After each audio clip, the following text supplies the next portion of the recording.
A guy from our world gets transmigrated into the Invincible world with the complete powers of Android 17 from DBZ. Hello everyone, Omni-Sensei here with What If I Were Reborn as Android 17 in Invincible? Part 1. If you enjoy this content, smash the like button. If you haven't already, subscribe to the channel. Don't forget to check out the original story linked in the description. David's last thought before dying was that delivery trucks really needed quieter breaks. 1 second, he was crossing the street while looking down at his phone, trying to decide whether instant ramen counted as a balanced dinner if he added an egg. The next, honk, he just saw a massive truck hurling towards him, then darkness. So, looks like Truck Kuin got another one. David blinked. He was sitting in a white chair in the middle of nowhere. No sky, no floor. Just endless white stretching in every direction like someone forgot to load the textures for reality. Across from him sat a man wearing a bathrobe, bunny slippers, and sunglasses indoors. The man was lazily stirring instant noodles with a golden chopstick. David stared at him. The man stared back. David said carefully, "Am I dead?" "Yes, 100%. That's fast. You got hit by a 12-ton truck going at 60 miles per hour. Not even your brick keypad phone survived." David grimaced. "Damn." "Honestly, though," the man said, slurping noodles. "Points for airtime. You spun at least twice before getting crushed to paste." David buried his face in his hands. "Please stop describing my death like a sport performance." The man pointed his chopsticks at him. "Well, nothing really matters right now, so just relax." David slowly looked up. "Who are you?" "Oh, right. Introductions." The man straightened slightly. "Name's Rob. Cosmic Administrator, Reincarnation Department. Universe allocation, soul processing, power assignment, paperwork. Mostly paperwork." "You're God." Rob laughed out loud, his laughter echoing through the void. "Oh, absolutely not. God outsourced this job to me eons ago. Too much bureaucracy. That's somehow more terrifying. Tell me about it." David looked around again, trying to process the fact that he was apparently dead and talking to a cosmic office worker in slippers. "This feels weirdly casual." Rob shrugged. "People panic less when I act normal. Tried the whole glowing divine entity thing once. Guy fainted before I could explain reincarnation." "Reincarnation is real?" "Yep." David sat there silently for a moment. Then, "Can I reincarnate into a world with magic?" "Sure." "Or superpowers?" "Absolutely." "Or catgirls?" Rob lowered his sunglasses slightly. "You need to prioritize better." David coughed. "Right. Sorry." Rob snapped his fingers. A gigantic glowing wheel appeared out of nowhere, spinning slowly in the void. Countless names flashed across it faster than David could comprehend. Some he recognized, some he definitely didn't. David's eyes widened. "Wait, is that Marvel?" "Yep." "BC? MHM? Pokemon?" One guy asked to become a Magikarp once. "Why?" "He thought evolution would be automatic." "Was it?" "No." "Dear God." Rob pointed dramatically. "Spin the wheel." David stood up nervously. "What if I land somewhere horrible?" "You probably will eventually. Character development builds resilience, and that gives one true strength." "That is not comforting." Still, he grabbed the wheel and spun. The thing rotated violently, sparks flying everywhere as universes blurred together. Naruto, Star Wars, One Piece, Warhammer. David paled. "Please not that one." The wheel slowed. Tick, tick, tick, then stopped. "Invincible." David blinked. "Wait. Invincible, the series where the main character gets beaten up to pulp." "The very same." "Oh no." "Oh yes." Rob grinned. David immediately started pacing. "Okay, wait. That world is insane. Omni-Man exists there. Conquest exists there. Thrag exists there. People's heads explode like water balloons every other episode. True, I'm not going to survive in that world. Probably. Rob casually created another wheel. Now it's power-up time. Yes, this is exactly the thing I was looking for. But what if it is rigged? David said, looking at the second wheel. It's not rigged, Rob said. The universe merely enjoys chaos and randomness. So just spin it. The second wheel spun. Far fewer options flashed by this time, but each one radiated terrifying energy. Superman, Thor, Gojo, Martian Manhunter, then Android 17. The wheel stopped. For a second, David just stared blankly. Then his eyes slowly widened. Wait, Rob smirked. Wait. Rob nodded proudly. Android 17 from Dragon Ball? All powers included. David nearly tripped over himself. Infinite stamina? Barriers? Key control? Flight? That Android 17? The one and only. David looked ready to cry. I love you, ROB. Come and give me a kiss. Please don't. HR already warned me. Before David could continue freaking out, the white void suddenly cracked open behind him. A swirling portal appeared. Oh, that's your transfer window. My what? Rob stood and shoved him toward it. Wait. Good luck, kid. I don't know how to use key. You'll figure it out. David dug his heels into the non-existent floor. What about training? Advice? Emotional support? Rob cupped his hands around his mouth. Don't try to fight Omni-Man immediately. Then he kicked David into the portal. Reality exploded around him. David flew through hundreds of colors and dimensions. 1 second he saw galaxies.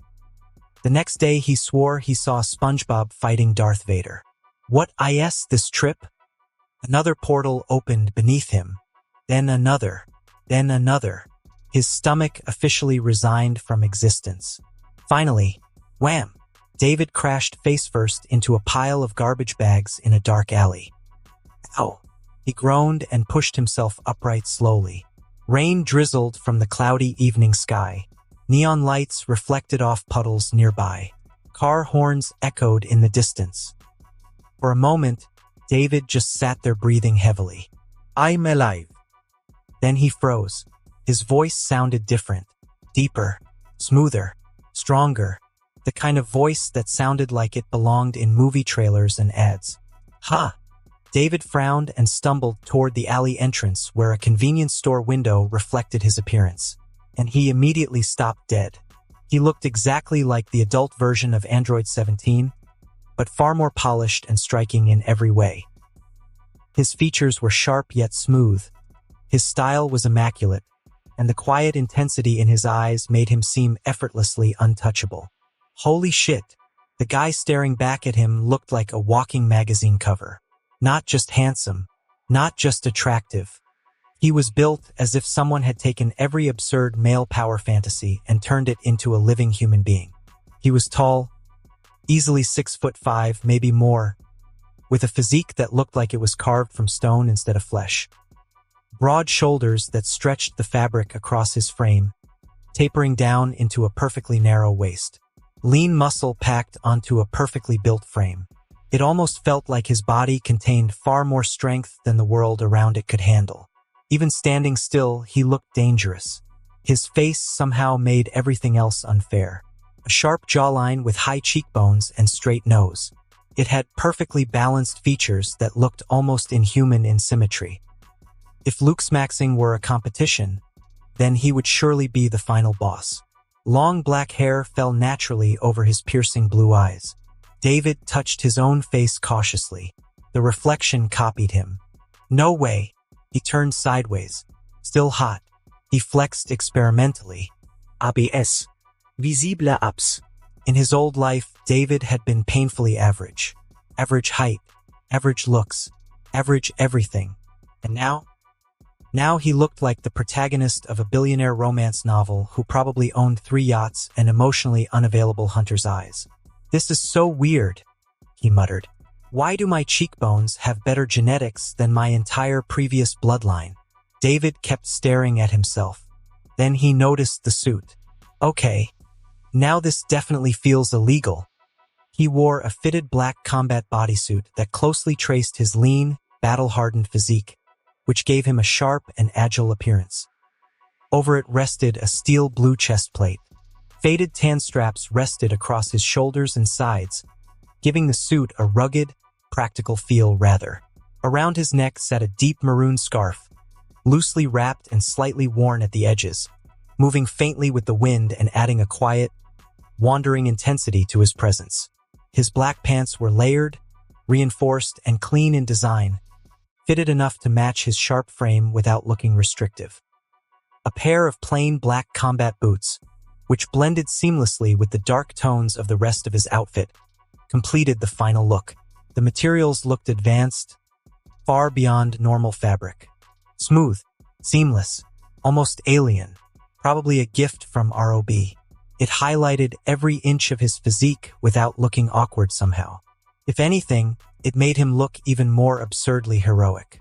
This feels genuinely unfair to the rest of humanity. Then immediately became self-conscious because he was technically checking himself out. This is narcissism, he whispered accusingly at his reflection. A couple walking nearby glanced at him strangely. David cleared his throat and quickly stepped away from the window. Okay, I need to focus on powers, right? Android 17. His excitement slowly returned. David closed his eyes. First, he felt nothing. Then, something clicked, deep inside him, like a lock opening. Energy exploded through his body. David's eyes snapped open. A terrifying surge of power flooded every cell in his body. Strength, speed, awareness. It felt like a nuclear reactor had awakened inside him. The ground beneath his feet cracked slightly. Oh! His heartbeat thundered in his ears. He could hear cars several blocks away. He felt the rain before it touched his skin. Sensed life around him in every direction. Oh! This wasn't human. This was absurd. David inhaled sharply as energy flickered faintly around him. Blue-white sparks danced across his arms. His instincts screamed that he could move. Anywhere. Fast. Very fast. A grin slowly spread across his face. Okay, he whispered. That's awesome. He looked upward. Flight, right. Dragon Ball characters made it look easy enough. You just flew. Probably. David bent his knees slightly. All right, he muttered nervously. Superman pose.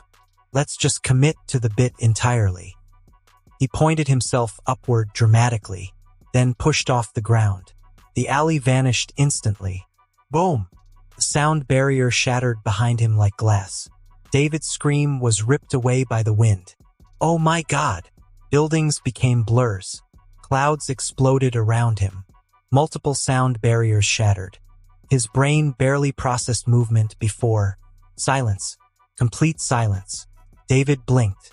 Stars surrounded him. Earth floated beneath his feet. What? He hovered there motionlessly in space. The planet below looked massive and beautiful and horrifyingly far away. David stared blankly for several seconds. Then, I overshot. His voice echoed weirdly in the emptiness. One moment he was in a random alley, and in another moment, with what felt like just a normal jump, he was hovering above the earth. It didn't even take him one full second to cover this much distance, which made him realize just how scary his speed was. And after relaxing a bit, he slowly looked around at space itself, and a simple thought echoed his mind. I can survive in space? Right. Androids. Of course I can. David suddenly started laughing. It wasn't a nervous laughter or a hysterical laughter. It was just pure and genuine disbelief. 20 minutes ago, he'd been deciding between chicken-flavored ramen and beef-flavored ramen. Now he was accidentally orbiting Earth. This is insane, he wheezed. Then his smile slowly widened. This is awesome. David floated silently above Earth, staring at the giant blue planet beneath him with wide eyes. Still didn't feel real. Clouds drifted across oceans. City lights glittered faintly on the dark side of the planet. The curve of Earth stretched endlessly before him, and there he was, just floating, in the space, in the void, alive. "Nope," he muttered. "No matter how you look at this situation, it's insane. I still can't process that this actually happened to me." A nervous laugh escaped him again. A few minutes ago, he'd accidentally launched himself into orbit like a champagne cork because he had no idea how strong he was. Now that the initial panic had passed, excitement slowly took over his body again. David looked towards the moon. "Okay," he said slowly. "Round 2. Here I come, moon." This time, there was no panicking, no screaming, no accidental interplanetary self-launching. Precise and controlled movement. He took a deep breath, which technically he didn't need. "Now take it easy, just a small push." Then he leaned forward slightly and moved. The stars blurred. The moon instantly appeared in front of him. David barely had time to blink before his boots touched gray lunar dust. "What?" Silence answered him. David stared behind himself. Earth floated in the distance now. It was huge. It was beautiful, but very, very far away. His jaw slowly dropped. That was less than a second. He looked at his hands like they had personally offended him. "What kind of broken nonsense is this?" He burst out laughing again. The sound oddly muted in the empty lunar landscape. The sheer absurdity of it all kept hitting him in waves. Android 17's powers were insane. No, this was beyond insane. This was physics resigned and left the chat level nonsense. David crouched slightly and picked up a handful of moon dust. "Neil Armstrong worked his ass off to get here," he whispered. "And I basically Ubered myself." For a moment he simply stood there, taking in the sight. The stars looked endless. The universe stretched infinitely around him, and strangely enough, felt peaceful. No bills, no deadlines, no random manager asking him to hop on a quick call. Just silence. Then David grinned. "Okay," he announced to absolutely nobody, "space road trip," and vanished. Mars. Red deserts stretched endlessly beneath him. David hovered over the surface with sparkling eyes. "This is so cool." Then, Jupiter. The gigantic storm alone was larger than Earth. Saturn came next. David spent 5 full minutes just staring at the rings. Whoever designed space cooked too hard with this one. He zipped across the solar system like an excited tourist with infinite gas mileage, which in this economy was a miracle in itself. Neptune. Uranus. At one point, he accidentally flew directly through an asteroid belt just because he wanted to see if he could. Turns out he could. Very easily. Eventually, after bouncing around space for what felt like hours, David landed on Pluto. He stood there dramatically with his hands on his hips. "You know what?" he said solemnly. "You deserved better, my boy." Pluto remained silent. "They did you dirty, man." David nodded seriously. "Not a planet, my ass. Look at you out here moving in the void, minding your own business. Then some humans wake up one day and just decide to kick you from the solar system server. How outrageous." He crouched down and gently patted the frozen ground. "Stand proud. I acknowledge you, little bro." Somewhere in the cosmos, astronomers collectively felt confused. David laughed to himself before finally looking back toward the distant blue dot that was Earth. All right. Probably shouldn't disappear into space forever on day 1. He stretched his neck slightly. Time to head back. Then he casually flew toward Earth. The distance that should have taken years vanished almost instantly. Space folded around him as he relaxed mid-flight, hands in his pockets. Honestly, flying felt weirdly natural already, like his body instinctively understood movement in 3 dimensions now. The atmosphere approached rapidly. Clouds rushed past him. Then Earth's skies welcomed him again. David slowed himself this time instead of accidentally violating several laws of motion. "Okay," he muttered proudly. "See? Progress." He casually floated through the upper atmosphere until he noticed something. Huh. Tiny metallic spheres hovered behind him. 1, 2, 5, 10. David stopped moving. The drones stopped too. Seriously? The round drones circled him cautiously while maintaining distance. Cameras rotated toward him, scanning. Watching. David sighed. Cecil. Even without meeting the guy yet, he already knew who this screamed of. Government surveillance drones practically had Cecil Stedman's name written on them. David crossed his arms. The drones continued circling him. One moved closer cautiously, then another. Guys, David said flatly. Ever heard of some words like boundaries, personal space? The nearest drone beeped softly, then floated even closer. David's eye twitched. You know, where I'm from, following strangers around with cameras is considered creepy. The drones obviously didn't care. One came within arm's reach. David sighed deeply before suddenly grabbing it. Crunch. The metal sphere folded in his hand like a soda can. Sparks exploded outward.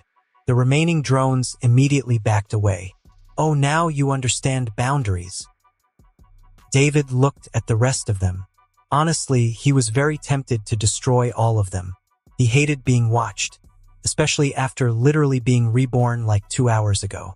But before he could move, a voice thundered through the sky. Stop right now, that's far enough. David turned, and immediately almost laughed. The man flying toward him genuinely looked like Abraham Lincoln hit the gym for several centuries. Tall, broad, long black hair. A massive beard, which awkwardly didn't connect to form a proper mustache.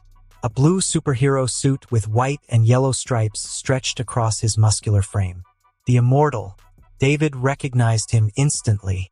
Immortal stopped several meters away, arms crossed tightly. His expression looked stern enough to crack stone. Behind that seriousness, though, David could already sense hostility. So this was going to be one of those conversations. So, you're the one causing these disturbances across the planet? Immortal asked coldly. David blinked. Disturbances? You moved around. Do you know this careless act of yours put the entire Earth in danger, and I can't forgive that? Using your powers like without any care for others' life is selfish. David scratched his cheek awkwardly. Well, in my defense, I was sightseeing around your planet. Immortal didn't look amused. Also, you destroyed government property. Just one drone. You attacked GDA surveillance units. They were stalking me. They were monitoring a potential threat. David slowly lowered his hand. Potential threat. Immortal's gaze sharpened. You appeared out of nowhere. No records. No identificación. Unknown powers. You expect us not to investigate. David could already feel the tension rising. Still, he tried to stay calm. Look, man, I get it. Really. Weird, superpowered guy appears randomly? Suspicious. Fine. But I haven't attacked anyone, so maybe take a chill pill. Immortal remained silent. David pointed at the destroyed drone. That thing got in my face. You responded violently. It was a robot dude, not a kid. And now please don't accuse me of being robophobic. Immortal's expression hardened further. You speak casually for someone under our strict observations. David stared at him for a moment, then sighed. Oh, this wasn't about safety anymore. This was ego. David suddenly remembered something from the show. Before Omni-Man, Immortal had basically been Earth's strongest hero for centuries. Now suddenly the GDA might have talked about some unknown guy who could apparently wipe out the Guardians without any effort and possibly even Omni-Man. Yeah. That definitely bruised some pride, because in his mind Immortal was still the second strongest hero of Earth. David almost felt bad. Almost. Listen, buddy, David said patiently. You're being way too aggressive right now. I'm protecting Earth. From what? Tourism. Immortal took another step forward. You think this is a joke? No, David replied calmly. But if you don't stop, you surely will be one. That clearly hit a nerve. The air around Immortal shifted slightly. David internally sighed. Yep. Definitely ego. Immortal's voice lowered dangerously. You have no idea who you're talking to. David deadpanned immediately. Dude, you literally look like Abraham Lincoln in spandex. Relax. A nearby drone actually backed away slightly, like even it knew things were escalating. Immortal's jaw tightened. "I've protected this planet for centuries." "And that's great," David replied. "Seriously, respect. But you came in here acting like I kicked your dog. You are an unknown entity with enough power to threaten humanity. You must be controlled or eliminated." David rubbed his forehead. "Take a chill pill, man." "Excuse me? I'm saying calm down." Immortal's eyes narrowed. David pointed at him casually. "If I wanted to hurt people, your head would already be rolling on the ground." Silence. Complete silence. Even the drones seemed stunned. Then Immortal laughed. Not amused laughter. Offended laughter. "You're arrogant." David blinked. "You flew up here threatening me first. You think power makes you untouchable?" "No," David answered honestly. "Though, I still think you're picking a fight way above your pay grade." And there it was.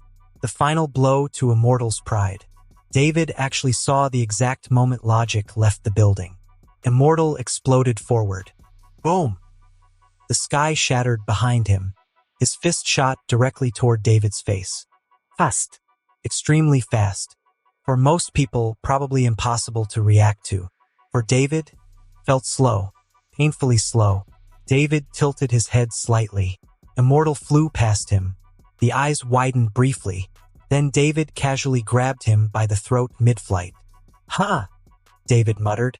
"That was easier than expected." Immortal immediately grabbed David's wrist with both hands, muscles bulging as he tried to break free. Nothing happened. His expression changed. For the first time since arriving, real shock appeared on his face. David looked genuinely bored. "See? This is what I was trying to avoid." Immortal growled and punched David directly in the ribs. David barely reacted. "Ciao. Oh, you definitely did something there, pal." "You did," he said with absolutely zero emotion. Immortal stared. David stared back. Then David sighed. "You really need anger management classes." And he just bitch-slapped Immortal. Not punched. Not blasted. Slapped. The sound echoed across the atmosphere like a missile explosion. Immortal vanished instantly. Boom! A massive shockwave tore through the clouds below. Far beneath them, Earth exploded. Miles of forest flattened instantly. Trees disappeared in every direction. The ground ruptured violently as Immortal crashed into it like a living meteor. A gigantic crater nearly 400 meters deep formed instantly. Smoke billowed everywhere. Silence followed. David floated high above the scene, blinking slowly. "I might have overdone that a little." Down below, deep inside the crater, Immortal lay embedded into the ground. Arms and legs spread awkwardly, face down, perfectly resembling the legendary Yamcha death pose. David stared for several seconds, then immediately burst out laughing. Oh my God! He actually had to wipe tears from his eyes. He's freaking Yamcha'd. Even some surviving GDA drone cameras zoomed in silently like they couldn't believe it either. Immortal twitched weakly inside the crater. David floated downward slowly, still trying not to laugh. "You good, Abe Lincoln?" he called out. A muffled groan answered him. David landed near the crater edge. "You know," he said thoughtfully, "this probably could have been avoided if you just minded your business." Deep beneath the underground headquarters of the Global Defense Agency, the command room had gone completely silent. Every screen in the massive control center displayed the same thing. Immortal getting absolutely bitch-slapped out of the sky, as if he were nothing but just an insignificant bug. The replay looped 3 times across different monitors from different angles. One frame showed Immortal charging confidently. The next showed David casually holding him by the neck. And the final frame, a clean open palm slap directly across the face. Then impact. Then miles of forest disappearing from existence. All this happened in mere moments, and the unknown guy treated Immortal as if he was some disabled and crippled superhero, not the second strongest hero they knew of. Donald stared at the screen with the same expression a man might have after watching a cat successfully fight a tank. Jesus Christ. Cecil stood nearby with a coffee cup in one hand and his other hand rubbing slowly against his forehead. On the main screen, satellite footage showed the crater. A very large crater. Smoke still rose from it, right in the center of the destruction. Immortal remained embedded into the ground in a pose that looked humiliating from every possible angle. One younger GDA analyst accidentally laughed. The entire room turned toward him. The poor guy immediately straightened. "Sorry, sir." Cecil looked back at the screen. "No," he sighed tiredly. "Honestly, I think that's a fair reaction, after looking at Immortal's pathetic performance, even when we told him not to engage without Omni-Man." Donald adjusted his glasses slightly as data continued scrolling rapidly across his monitor.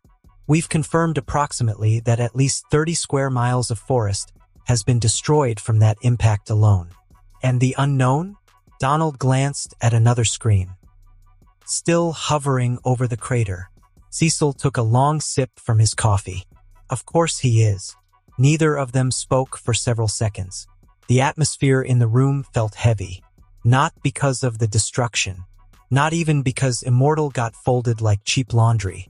No, it was because everyone in that room understood one terrifying thing now. The unknown man wasn't even trying. That slap hadn't looked serious. If anything, he looked annoyed. It just felt like as if a superhuman was crushing an ant. Cecil slowly looked toward Donald. "Tell me you've got something on this guy." Donald already looked like he knew the answer wouldn't be good. "I checked every database we have." Cecil waited. Donald sighed. "Nothing. Nothing. No birth certificate. No fingerprints. No school records. No hometown. No medical history. No employment records. No social security number. No relatives." Donald clicked another screen. "We ran facial recognition globally.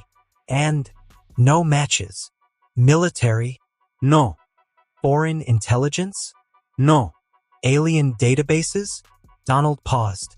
"Still no." Cecil stared at him. "So, you're telling me this superpowered pretty boy literally spawned out of nowhere?" Donald hesitated. "That is currently our best working theory." Cecil closed his eyes briefly. "Fantastic." He took another drink. "I love my job." On screen, David casually floated above the crater with his hands in his pockets like he was waiting for food delivery instead of standing over one of Earth's strongest heroes. Meanwhile, Immortal still hadn't gotten up. One analyst carefully raised his hand. "Should we send medical teams?" Cecil looked at the crater again. "For Immortal or the dead animals in the forest?" "Both. Probably." Cecil exhaled slowly before pointing at another screen. "What about power analysis?" Donald's expression immediately became more serious. "That's the bigger problem." "Oh, good," Cecil muttered, "because things were going too well already." Donald enlarged several readings on screen. The room lights dimmed slightly as energy graphs appeared. Numbers kept rising, then abruptly flatlined. Not because the energy stopped increasing, because the systems physically couldn't calculate higher. Donald tapped the frozen graph. "Our sensors maxed out." Cecil frowned slightly. "At what point?" Donald answered immediately. "Estimated energy output in the trillions." Silence. Complete silence. One technician quietly whispered, "What the hell?" Donald continued. "And before you ask, that's only because our systems literally cannot measure higher than that." Cecil slowly lowered his coffee. "Meaning?" Donald looked directly at him. "In reality, it's probably much higher." Another long silence filled the room. Then Cecil suddenly barked out a laugh. Not happy laughter. The kind of laughter a man makes when the universe personally hates him. "Of course." He pointed sarcastically toward the ceiling. "Thank you, cosmic forces. I really appreciate this one." Nobody in the room looked relaxed, because this wasn't normal. This wasn't even Omni-Man level readings. Omni-Man was terrifying, yes, but measurable. This looked like someone shoved a star, no maybe even a black hole, into human skin. Donald pulled up combat simulations next. "What are our odds?" Cecil asked quietly. Donald didn't answer immediately. That alone already told Cecil enough. Still, what are our odds, Donald? The older man inhaled slowly.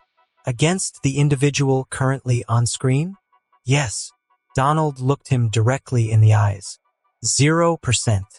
A few people in the command room visibly stiffened. Cecil remained silent. Donald continued professionally. We ran multiple simulations. Include the Guardians? Yes. Immortal. Donald glanced briefly toward the screen where Immortal still resembled roadkill art. Yes. War Woman. Yes. Red Rush. Yes. Everyone. Donald nodded slowly. Every available Guardian. Cecil leaned against the table slightly. And Donald's voice stayed calm. No successful outcomes. Damn. Donald clicked another file. We even added Omni-Man. That got everyone's attention. Cecil narrowed his eyes slightly. And Donald gave the answer nobody wanted. It didn't meaningfully improve success probability. A nervous murmur spread throughout the room. Cecil rubbed his face slowly. You're telling me the combined Guardians and Omni-Man together still lose? Donald didn't sugarcoat it. Badly. One analyst muttered under his breath. Mortal really flew up there thinking he was him. Several nearby agents immediately coughed to hide laughter. Even Cecil's mouth twitched slightly. Honestly, Cecil sighed. His confidence was admirable but moronic. On another monitor, replay footage showed Immortal charging David again. Cecil pointed at it. See this right here? This is why ego gets people killed. Donald adjusted another screen. Should we contact Omni-Man immediately? Cecil nodded instantly. Yes. Donald paused. There's a complication. Cecil already looked exhausted. Of course there is. Omni-Man is currently in Paris with Debbie. Cecil blinked. On a date. Yes. And Donald coughed awkwardly. All communication devices are disabled. The room became quiet again. Cecil stared blankly for several seconds. Then he slowly looked upward. You know what? Maybe Earth just deserves this. A few agents failed to suppress snorts. Cecil pointed dramatically at the ceiling again. Really? The one day Nolan decides to be a good husband is the day Space Jesus shows up. Donald tried very hard not to smile. Sir, it appears so. Cecil sighed heavily. Wonderful timing. Donald pressed a few buttons rapidly. I'm contacting the Guardians now. Multiple emergency lines activated immediately. Across the world, alarms began ringing in Guardian communication hubs. Inform them this is not an engagement order, Cecil said quickly. Donald nodded. Observation only? Exactly. I don't need another crater because somebody feels heroic today. On screen, David still floated casually above the destroyed forest. Looking relaxed, comfortable, almost bored, which somehow made the whole thing worse. Because people usually look tense after accidentally turning a superhero into a lawn dart. This guy looked mildly inconvenienced. Donald suddenly spoke again. We've also begun media suppression. Cecil nodded approvingly. At least something's working. Satellite interference has limited civilian footage. Most witnesses only saw a large meteor impact. Good. Donald paused again before quietly adding. Though social media already has conspiracy theories. Cecil sighed. Obviously. One post currently trending claims Immortal fought powerful alien and got folded. It's good for now as it could have been way worse. Donald tilted his head slightly. One person called Immortal Temu Superman. Several analysts immediately looked away to hide their laughter. Even Cecil let out a tired chuckle. Memes remains undefeated. Then his expression slowly hardened again as he looked back toward David. The laughter disappeared from the room almost instantly, because despite the jokes, everyone understood how dangerous this situation truly was. An unknown being with unimaginable power had arrived on Earth. No origin, no history, no limits, and somehow, hopefully, The man didn't even seem malicious. That was the only comforting part. If David actually wanted destruction, there probably wouldn't even be time to react. Donald looked at Cecil carefully. "You're going personally?" Cecil straightened his suit slightly. "Looks like it." "That's risky, sir." Cecil snorted.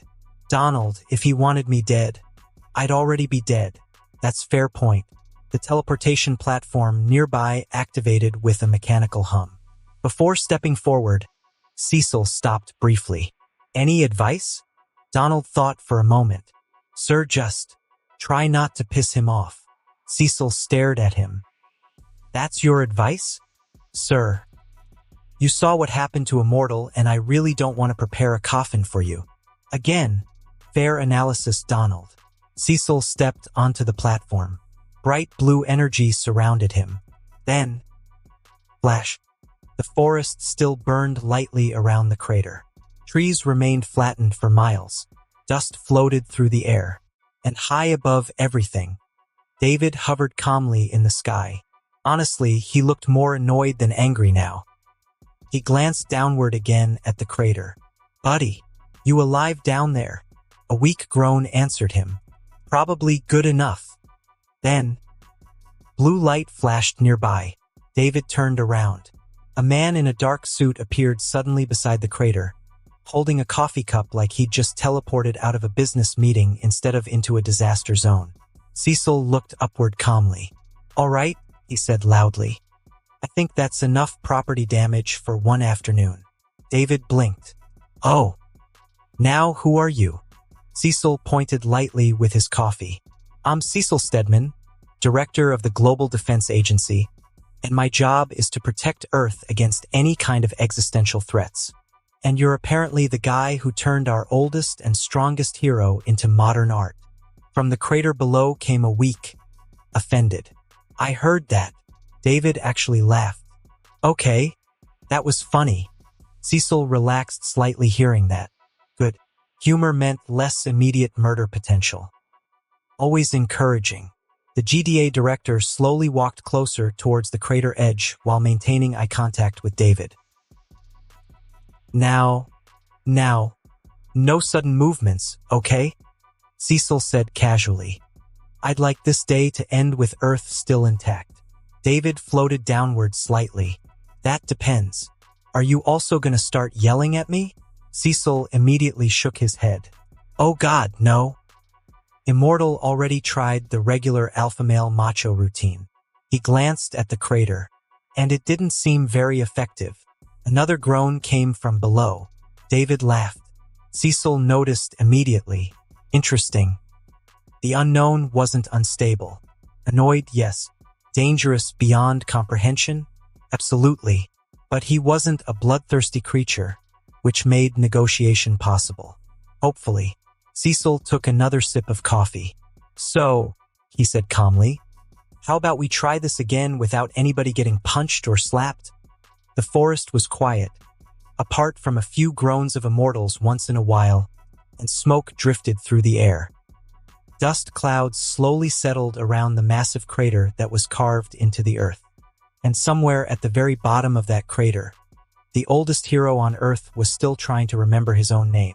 Cecil stood near the edge calmly sipping his coffee, while David hovered a few feet above the ground with his hands behind his head, supporting it. The tension from earlier had eased slightly.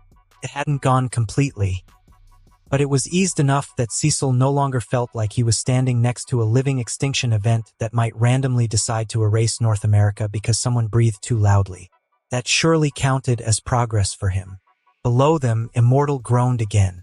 Cecil glanced downward briefly before pressing a small button on his wrist. "Get the medical teams down here immediately," he said casually, "and maybe bring some shovels to remove all those rocks and debris around him." David let out a dry chuckle. "You really didn't have to say that last part." Just as everything was going on, a voice came through the communicator. "Sir, the team is arriving in 20 seconds. "Good," Cecil replied before cutting the line. For a moment, both men simply stood there quietly, silently observing each other. Then Cecil looked toward David again. You really did a number on Immortal. David shrugged lightly. Well, he came after me. And honestly, sometimes people need to learn the hard way, especially morons like him, who charge at anyone without thinking twice. Yes, but you also slapped him so hard it turned into a geological event that destroyed miles of forest and natural life. A climate activist would have your head for that. If you put it that way, it sounds more dramatic than it actually was. Cecil slowly pointed towards the crater. There's that forest missing. David looked down thoughtfully. Okay, fair. Cecil gave him a calm look. You know this is going to affect his confidence deeply. I just hope that he will not have a performance dip. David immediately looked amused. Oh, I think it will affect him pretty badly, and to be honest, I don't care about it. He was Earth's strongest hero before the now strongest hero, Omni-Man, showed up. Ah, David no dead. That explains a lot. And even now, Cecil continued carefully, Immortal still considers himself second strongest. David gave him a look. Yeah, about that. Cecil sighed. You don't have to tell me. I watched the whole thing through the drones. David immediately pointed at him. Exactly. See? That's my point right there. Cecil raised an eyebrow. You had spy balls flying around me like angry metal mosquitoes. Then that guy came flying in talking about protecting Earth like I personally invaded your planet. He does that sometimes. He attacked me first. So can you really blame me? Cecil took another sip of coffee while looking at the crater again. No, he admitted honestly. Not really. That surprised David slightly. Most government people probably would have tried harder to defend their superhero golden boy. Instead, Cecil looked more tired than offended. The GDA director looked back toward David again. Let's just forget the crater incident for now and start over. David nodded slowly. Fair enough. Now we're good. Cecil adjusted his tie slightly. So, who exactly are you? David opened his mouth, then paused. Right? That question. Several answers instantly popped into his head. The first one nearly made him laugh out loud. Hello, yes. I was transmigrated into your universe by a cosmic office worker after getting run over by truck Cohen, and your world used to be a comic book where I came from. Yeah. Absolutely not. That sounded insane even by superhero standards. Besides, the first rule of an ice guy is never tell people you got ice guyed. That was practically survival instinct at this point, and he hated how easily people gave up that card in stories he read back in Earth. The second idea came quickly after, that he was some noble alien warrior sent from a faraway galaxy to help lesser civilizations. David immediately discarded that one too. It was too generic, too Superman, too Nolan Grayson type of origin. He wasn't about to copy Omni-Man's homework on day one. Third option, he was from alien species that went around conquering planets across the universe, and a species that destroyed the worlds which resisted. David mentally grimaced. This one somehow sounded even worse. It was as if someone told him, "Congratulations, now you're the final boss." No thank you, he didn't really want to play all this villain bullshit right now. Which left, well, the fourth option. It was ridiculous, but also workable. David looked towards Cecil thoughtfully before finally speaking. My species doesn't really use names the same way you humans do, he began calmly. Cecil listened carefully. We communicate differently among ourselves. It's hard to explain. But to make things simpler for you, David shrugged lightly. You can call me David Atkinson. Cecil narrowed his eyes slightly. The name was fake. Obviously fake and made up. But honestly, he didn't particularly care right now. Compared to the walking apocalypse floating in front of him, this made-up name ranked pretty low on today's problems. All right then, David, Cecil said smoothly. Where exactly did you come from? David looked up toward the sky briefly, then smiled faintly. A galaxy far outside your observable universe. Cecil's expression didn't change outwardly. Internally, though, his brain immediately screamed. Outside the observable universe? Do you know how absurd that distance even was? 93 billion light years at minimum. And this guy claimed he casually traveled between galaxies. Cecil suddenly remembered Donald's report about David moving at nearly 95% light speed inside Earth's atmosphere. That alone was horrifying. But if David was telling the truth, then either of these things could be true. 1, he could move massively, and by that he meant massively faster than light, so it was possible for him to travel that distance. 2, he was thousands, maybe millions of years old, as traveling that distance even at light speed would take a person God knows how much time. Or 3, he had some form of teleportation or spatial warping powers. All 3 possibilities were terrifying. Absolutely terrifying for him, because all these were related to an alien about whom he knew nothing. Yet Cecil's face remained perfectly neutral. "And why come here?" he asked calmly. David smiled slightly. "Well," he spread his arms casually, "I just travel around the universe." "Travel the universe? MHM." Cecil waited. David continued with complete seriousness.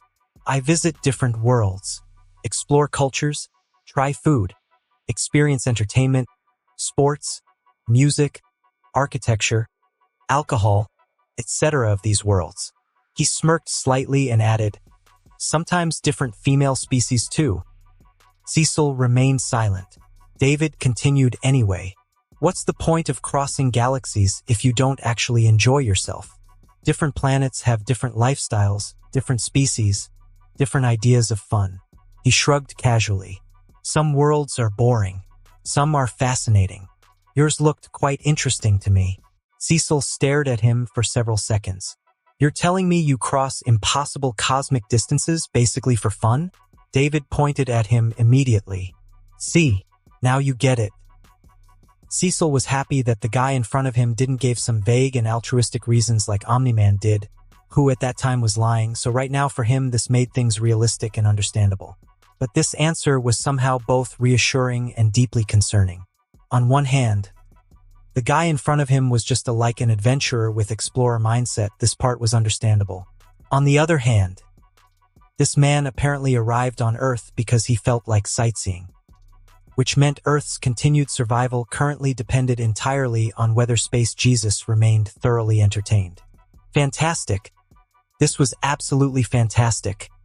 David kept speaking casually.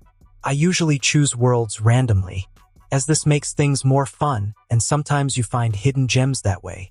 Cecil nodded slowly while internally screaming into the void. Earth won the great lottery apparently. Outwardly though, he simply said, "Well, we're honored to have you here." David grinned slightly.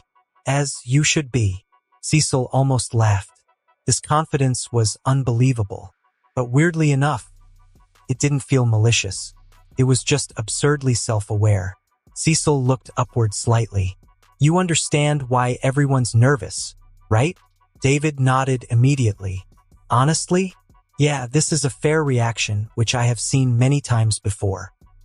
You casually flew through the solar system, slapped one of Earth's strongest heroes into a crater, and apparently traveled here from outside the observable universe. When you say it like that, it does sound kinda terrifying from your perspective." "Kinda?" David scratched his cheek awkwardly. "Okay, maybe very bad." Cecil sighed. "David, your existence alone is dangerous, even if you mean well." David's expression became more thoughtful now. Cecil continued carefully. "You're operating on a level where one mistake could wipe out cities, maybe worse." David actually laughed softly at that, then nodded. "Yeah, I realized that after accidentally launching myself into space earlier." "You accidentally went into orbit?" "I overshot a flight test." Cecil closed his eyes briefly. "Of course you did." David rubbed the back of his neck. "In my defense, I just got to this planet today, and I need some time to adjust my powers to your world." That statement made Cecil stare at him again. "Today? Well, it's a long story, so maybe some another day." Cecil decided not to ask. Some doors were better left closed. Instead, he focused on something more manageable. "So, what exactly do you want from Earth?" David immediately answered. Well, at first in my short visit to your world, I already learned quite a few things about it, like your society, geography, entertainment, media, the guys you call superheroes, etc. And believe me when I say this, your world is the most vibrant and fun place to be right now in the universe. So be ready to expect more visitors in near future. Anyways, the important thing is, I understand one needs money to have great time in this world, so Cecil already didn't like where this was going. David pointed casually. First, I want mansions and properties in prime locations. Mansions, prime ones. Cecil sighed internally. Go on. One in Beverly Hills in California. Of course. One in Gold Coast, Chicago. Cecil nodded tiredly. And one in New York City too. It's a great place, a little expensive, but it got a great view too. David pointed a finger warningly. And don't cheap out on these estates. Cecil actually laughed slightly. You drive a hard bargain for a new alien in Earth. I just have standards. Then David's expression became slightly more serious. And no surveillance inside any of them. Cecil remained quiet. David looked directly at him now. There must be no cameras, no bugs, no hidden monitoring systems, and if I find even one, his smile remained friendly. But the air suddenly felt heavier. The response probably won't be pleasant. Cecil believed him immediately. Understood. I also need legal identity documents, citizenship, financial records. Basically, make me exist properly in your society. That can be arranged. And, David added casually, I want an identity as a major businessman too. Cecil blinked once. Businessman? I like luxury and sound of it. This was good enough for Cecil as he could work with it because this was manageable. Then came the final request. Oh, David added casually, and $50 billion transferred into my accounts. Cecil nearly choked on his coffee. Excuse me, 50 billion? That's not pocket change. David looked at him blankly. I know your country spends over tens of trillions on military budgets. Cecil opened his mouth as David kept going. And your organization definitely siphons absurd amounts of hidden funding through black projects. So, I think you can surely manage this chump change for me. Several emotions crossed Cecil's face at once. One of annoyance, respect, concern. How do you know that? David smiled innocently. I'm very observant. Cecil sighed deeply. We can provide essentially unlimited credit instead. No. I don't buy things on credit. Then how about we do 20 billion? No. David. If you can't do 50 billion, David interrupted thoughtfully, I might need to get creative. Cecil narrowed his eyes slightly. Creative how? David smiled brightly. Well, there are many rich billionaires on your planet. It would be a shame if something happened to them, right? Cecil immediately pinched the bridge of his nose. Oh no! And imagine how tragic it would be, David continued dramatically, if they suddenly lost all their hard-earned money. David, the emotional trauma alone would be devastating. The stress could raise their cortisol levels. Please just stop. The economic sorrow. Okay, I accept your terms. David immediately grinned. See? Now we're communicating. Cecil stared at him for several long seconds, then finally sighed. This was insane, absolutely insane. Yet somehow, this conversation had gone infinitely better than expected, because at the end of the day, David didn't seem evil. Yeah, he was dangerously powerful and catastrophic, but evil? No. Mostly he just seemed like an overpowered cosmic tourist with expensive taste and zero understanding of moderation. And that could be handled, at least for now. And hopefully in future too, and if not, God help Earth. The wind had died down, leaving only the smell of charred wood and Cecil's expensive coffee. He let out a slow breath that sounded like he'd been holding it since the Truman administration and took one last look at the crater, which was the resting place of the immortal's last bit of dignity. Look, David, Cecil started, rubbing his temple. As much as I enjoy conducting our diplomacy next to a freshly created crater, this place is going to be crawling with media in about 10 minutes. And every news satellite from here to Tokyo is going to be repositioned over this forest. So, I'd rather not have our talk be broadcasted to the people who still think the earth is flat. David stretched his arms behind his head. His posture so relaxed it was almost insulting given the destruction around them. Ha! You worried about the optics, Cecil? I thought you guys loved a good story, especially the media. They are fast. They're faster when there's a chance to blame the government, and I love stories that I can control, Cecil replied dryly. So, just come with me and we'll continue this somewhere more private. Also, it'll take my boys a bit of time to move that kind of capital and scrub your new identity into the system anyway. We might as well sit it somewhere with air conditioning. David shrugged and raised an eyebrow. Your secret underground base? Cecil didn't even flinch. You say that like it's a bad thing. David shrugged. I mean, it depends, so lead the way, but just don't expect me to sign any Save the Earth contracts. Wouldn't dream of it, Cecil said, pulling a small device from his belt. Now, do me a favor, will you? Don't resist the tug. The teleportation tech we use is kind of fussy.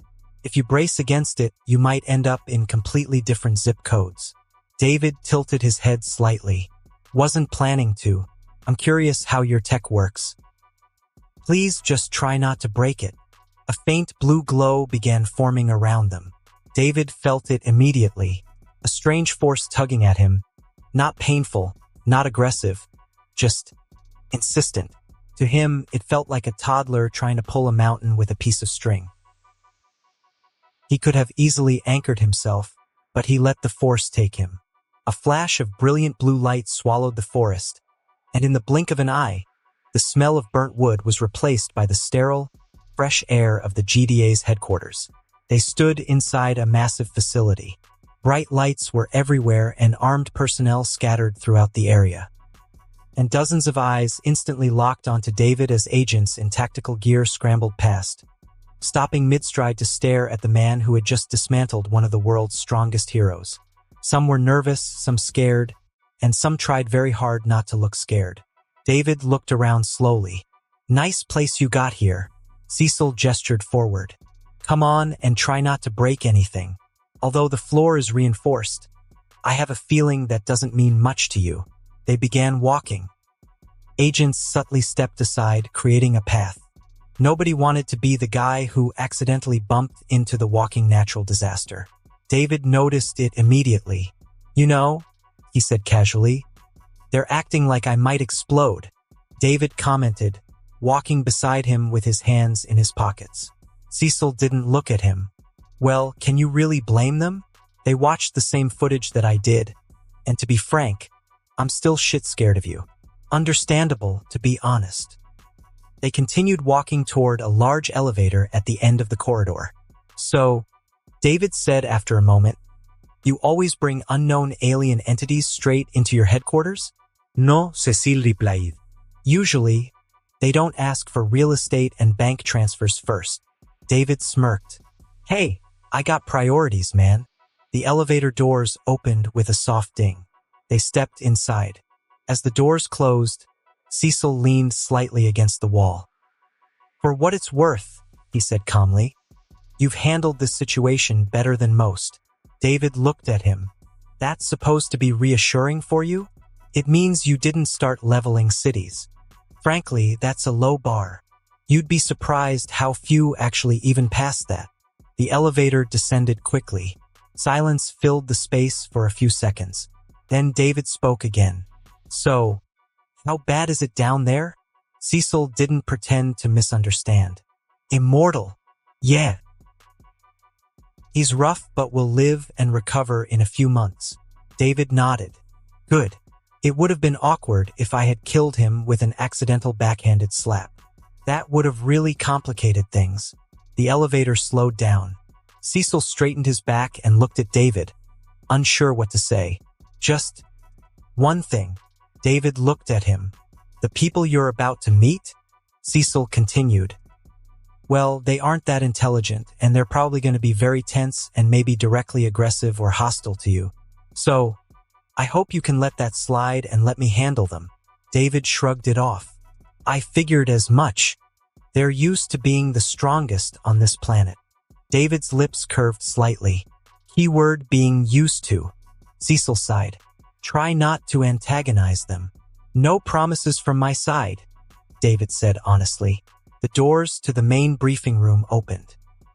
The main area of the GDA headquarters was already filled, and the atmosphere inside was thick enough to choke an elephant. The guardians of the globe stood in semicircle formation. War Woman had her mace gripped so tight her knuckles were white. Green Ghost was flickering in and out of tangibility, her eyes wide with a mix of terror and alertness. Darkwing stood in the shadows, his cape draped like a funeral shroud. Martian Man and Red Rush are the most relaxed bunch. And Aquarius was just a fish. Every single one of them looked ready for a fight. They were tensed, alert, and waiting. David stepped out casually, hands still in his pockets, his bored gaze sweeping across them once. He suppressed laughter bubbling in his chest as he looked at the supposed team, which was acting as if they were the thin blue line between Earth and total destruction. The same losers who will be folded by Omni-Man in the first episode.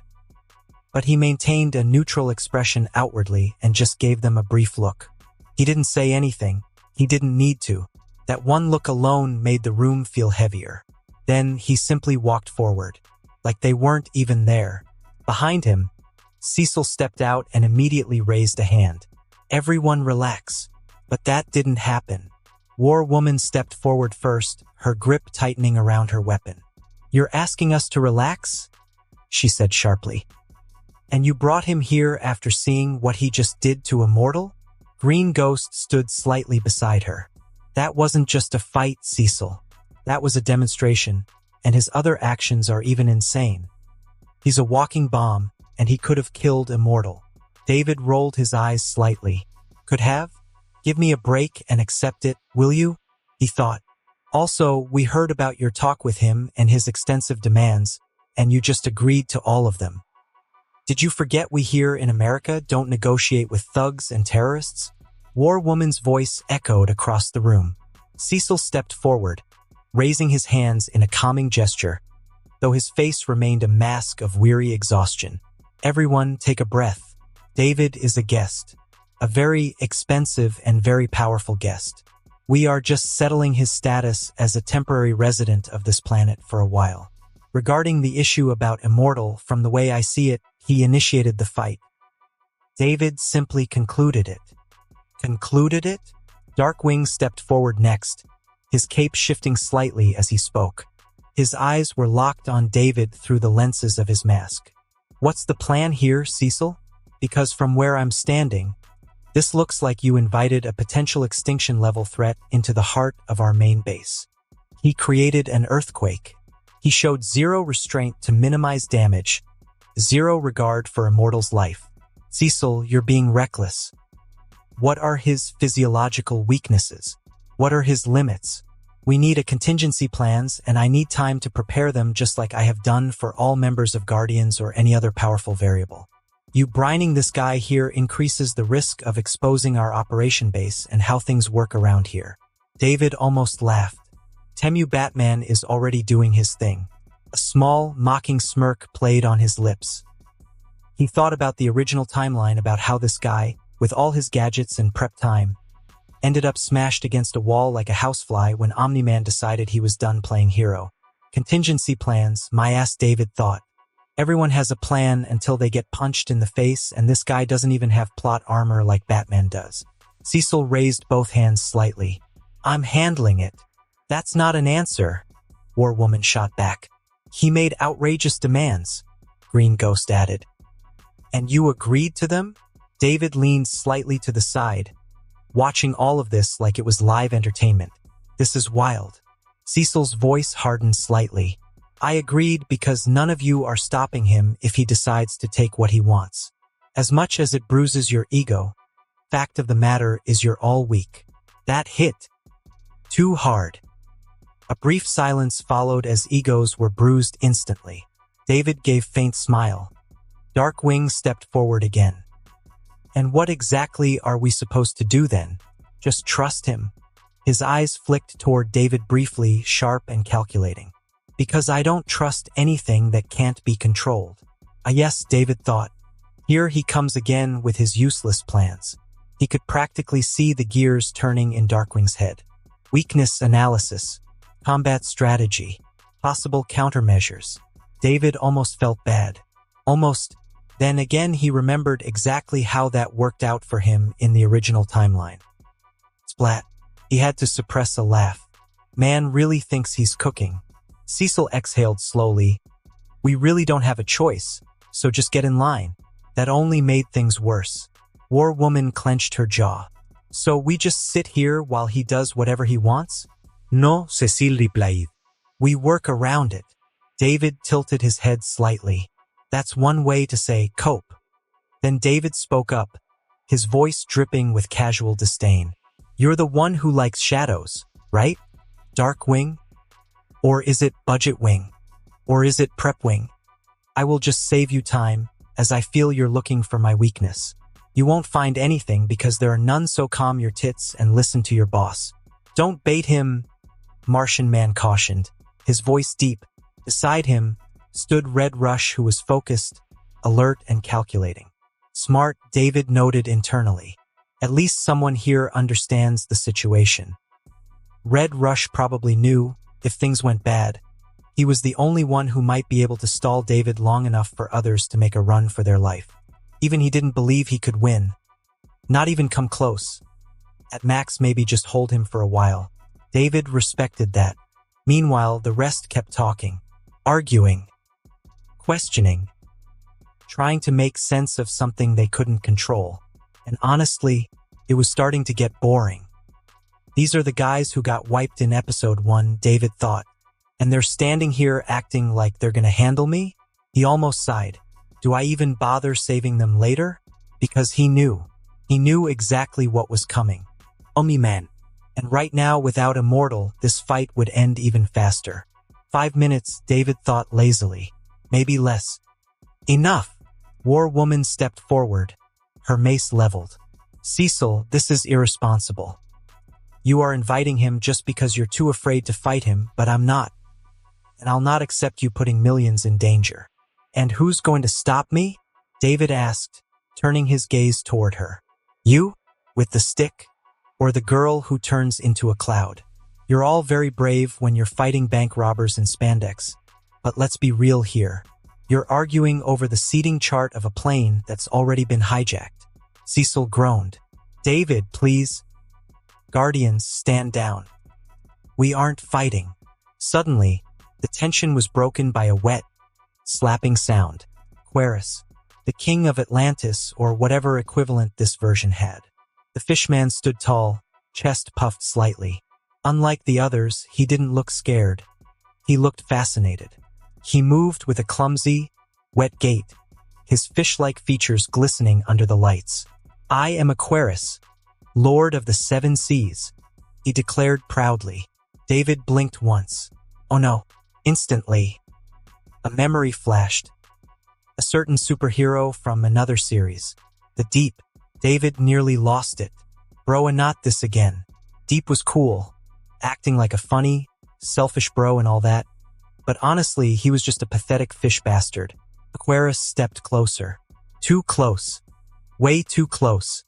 Before David could say anything, he was in his personal space. From what he could remember from the series, he was just a pompous king who didn't take his role seriously and was always out to play hero. He kinda reminded him of another shit character from a pirate anime. The fishman was surprisingly smooth for someone who looked like he belonged on a platter with lemon wedges. So, tell me, he continued enthusiastically, what kind of species are you? You resemble humans, yet your energy is extraordinary. How many worlds have you visited? Do you like the sea? Do you like aquatic species? Have you been together with any fish? How many oceans have you seen? Oh, you must come to Atlantis. We have festivals that last for months there, and the ocean holds wonders beyond imagination. And then he poked David's arms again, his wet hand leaving a smear of slime on David's shirt. David's smile slowly disappeared. Aquarius kept going, completely oblivious. And your powers? What are they? Can you breathe underwater? Aquarius was practically vibrating. His face inches from David's body, and then another touch. David's eye twitched. Why is this guy touching me so much? And perhaps have you encountered species similar to my own? I would be most interested in knowing that. You must tell me, please. We kings must stick together. Another touch. That was it. David felt a vain throb in his temple. It wasn't just the fishy touch. It was the combination of the Guardian's self-righteous bickering and arrogance, Cecil's endless talk, and now this overgrown sushi roll touching him. The absolute lack of awareness. Something snapped. Not fully, just slightly. The air in the room didn't just get cold. It became heavy. It felt as if the gravity had suddenly tripled. A tiny fraction of his energy leaked out. The entire room changed instantly. The air grew heavy and oppressive, like gravity itself had increased. A suffocating pressure filled every corner. "Get your hands off me," David whispered. He didn't scream. He didn't even move a muscle. He simply stopped suppressing his ki. Just by a fraction and a microscopic sliver, Android 17's powers flared outward. Aquarius froze mid-sentence. His eyes widened. Then he dropped. Thud. Face first. Unconscious. The Lord of the Seven Seas hit the floor with a wet thud. Completely unconscious from the sheer pressure of David's aura. David didn't even look at him. Around the room, the other Guardians collapsed. All of them were on their knees, but they weren't knocked out, as the aura wasn't specifically directed towards them. War Woman fell to one knee, using her mace as a crutch just to keep her head up. Green Ghost flickered uncontrollably. Darkwing clenched his fists, his entire body pinned down. Red Rush's eyes widened. Even he struggled. Cecil was barely holding himself up. David stood in the center of it all, his eyes glowing with a faint, dangerous blue light. He looked down at the fainted fishman. "I hate the smell of fish," he muttered. "And can you all just stop talking for 5 seconds?" he said flatly. Silence. No one answered. They couldn't. The pressure alone made breathing difficult. Then, a voice, calm, deep, and familiar, echoed. "That's quite enough." But the pressure didn't disappear even when someone else entered the room. A presence that was heavy and dominant. David slowly turned his head and saw him. A man descended from above, hovering a few feet off the ground. He wore a red and white suit, a flowing cape, and a large O displayed on his chest. His mustache was perfectly groomed, and his eyes were like cold blue flint. Omni-Man. Nolan Grayson had arrived. He landed softly, stepping over the unconscious Aquarius without a glance. His eyes moved across the room, taking in everything. The fallen Guardians, the unconscious Aquarius, Cecil barely standing, and finally, David. Their gazes met, but neither of them spoke. The air between them shifted, because for the first time since arriving on Earth, Nolan felt something different. Threat, and a different kind of fear, nonetheless fear. He floated forward slightly, his expression unreadable. But inward, the gears in his head were running at full speed, observing the individual in front of him. For the majority of his life, he acted like a predator who preyed against weaker beings. Now, for the first time, he actually felt like prey who was about to be hunted down. Still, he stood tall and tried to maintain his commanding presence. "You're the one causing all this trouble." David smirked faintly. "And you're the guy everyone keeps hyping up? The world's strongest hero. Now don't disappoint me." There was complete silence as David and Omni-Man locked eyes. Nolan didn't smile. He tilted his head slightly, scanning David with the intensity of a Viltrumite warrior. Cecil could see right now the Guardians of the Globe were nothing more than background noise. Things were about to get interesting. The pressure in the room was immense as the Guardians were still recovering. Some had managed to stand, though barely. War Woman leaned on her weapon, breathing harder than she wanted to admit. Green Ghost flickered in and out, trying to stabilize herself. Darkwing had already retreated a step back, though he'd never admit it out loud. Red Rush stood tense, eyes locked on David, body coiled like a spring. And Cecil, he had retreated to the far corner, his eyes darting between the two powerhouses standing in the center of the room. He was a man who lived for contingencies, a man who had a plan B for everything. But as he watched David and Nolan square off, he realized he was staring at a math problem with no solution. David remained where he was with a relaxed posture, as if he were waiting in line at a cafe instead of standing across from one of the strongest beings on Earth. Nolan Grayson, the man the world knew as Omni-Man, was currently calculating multiple outcomes of this talk. To the casual observer, he was just a stoic superhero who was calm and cold. But inside his mind, there was a war room. He was analyzing David with the cold, clinical precision of a Viltrumite warrior. He looked for any sort of information on David. A twitch in the eyelid, a slight shift in weight, a trace of sweat on the upper lip, any detail or movement. Perhaps for the better word, he was looking for fear in David, or at least the arrogant smugness of a man who knows he's strong. But he found nothing. There was no tension in David's body. He just stood there, his expression so neutral as if nothing mattered to him. There was no defensive stance, no aggression, no fear, no excitement, nothing. Just calm. It was neither arrogance nor bravado, but something worse. This was the kind of stillness that came from absolute certainty in one's ability and power. To Nolan, David didn't feel like a person. He felt like a void. It reminded him of the stories that older Viltrumites used to tell me. Something that didn't fight you. It just consumed everything you threw at it. Is he a survivor of something worse, like the Scourge virus? Nolan wondered, his thoughts darkening. Nolan had seen powerful beings before, fought them, killed them. But standing before David, he felt like small prey. This was something he never felt even in front of their Grand Regent, the strongest Viltrumite he had ever known, Rag.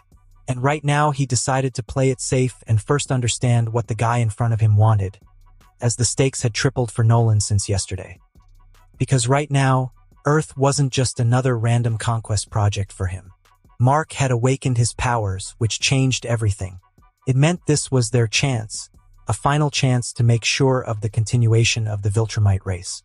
As with this, they would finally be able to increase their population, which had been reduced to just 50 after billions died due to the Scourge virus.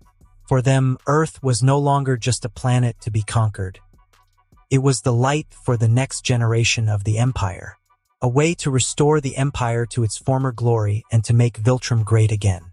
And if David was an obstacle on this path, he would remove him by any means necessary. He would do it for the Empire. But at present, he couldn't afford to be rash and charge blindly. The guy in front of him displayed such a vast force that incapacitated the Guardians instantly.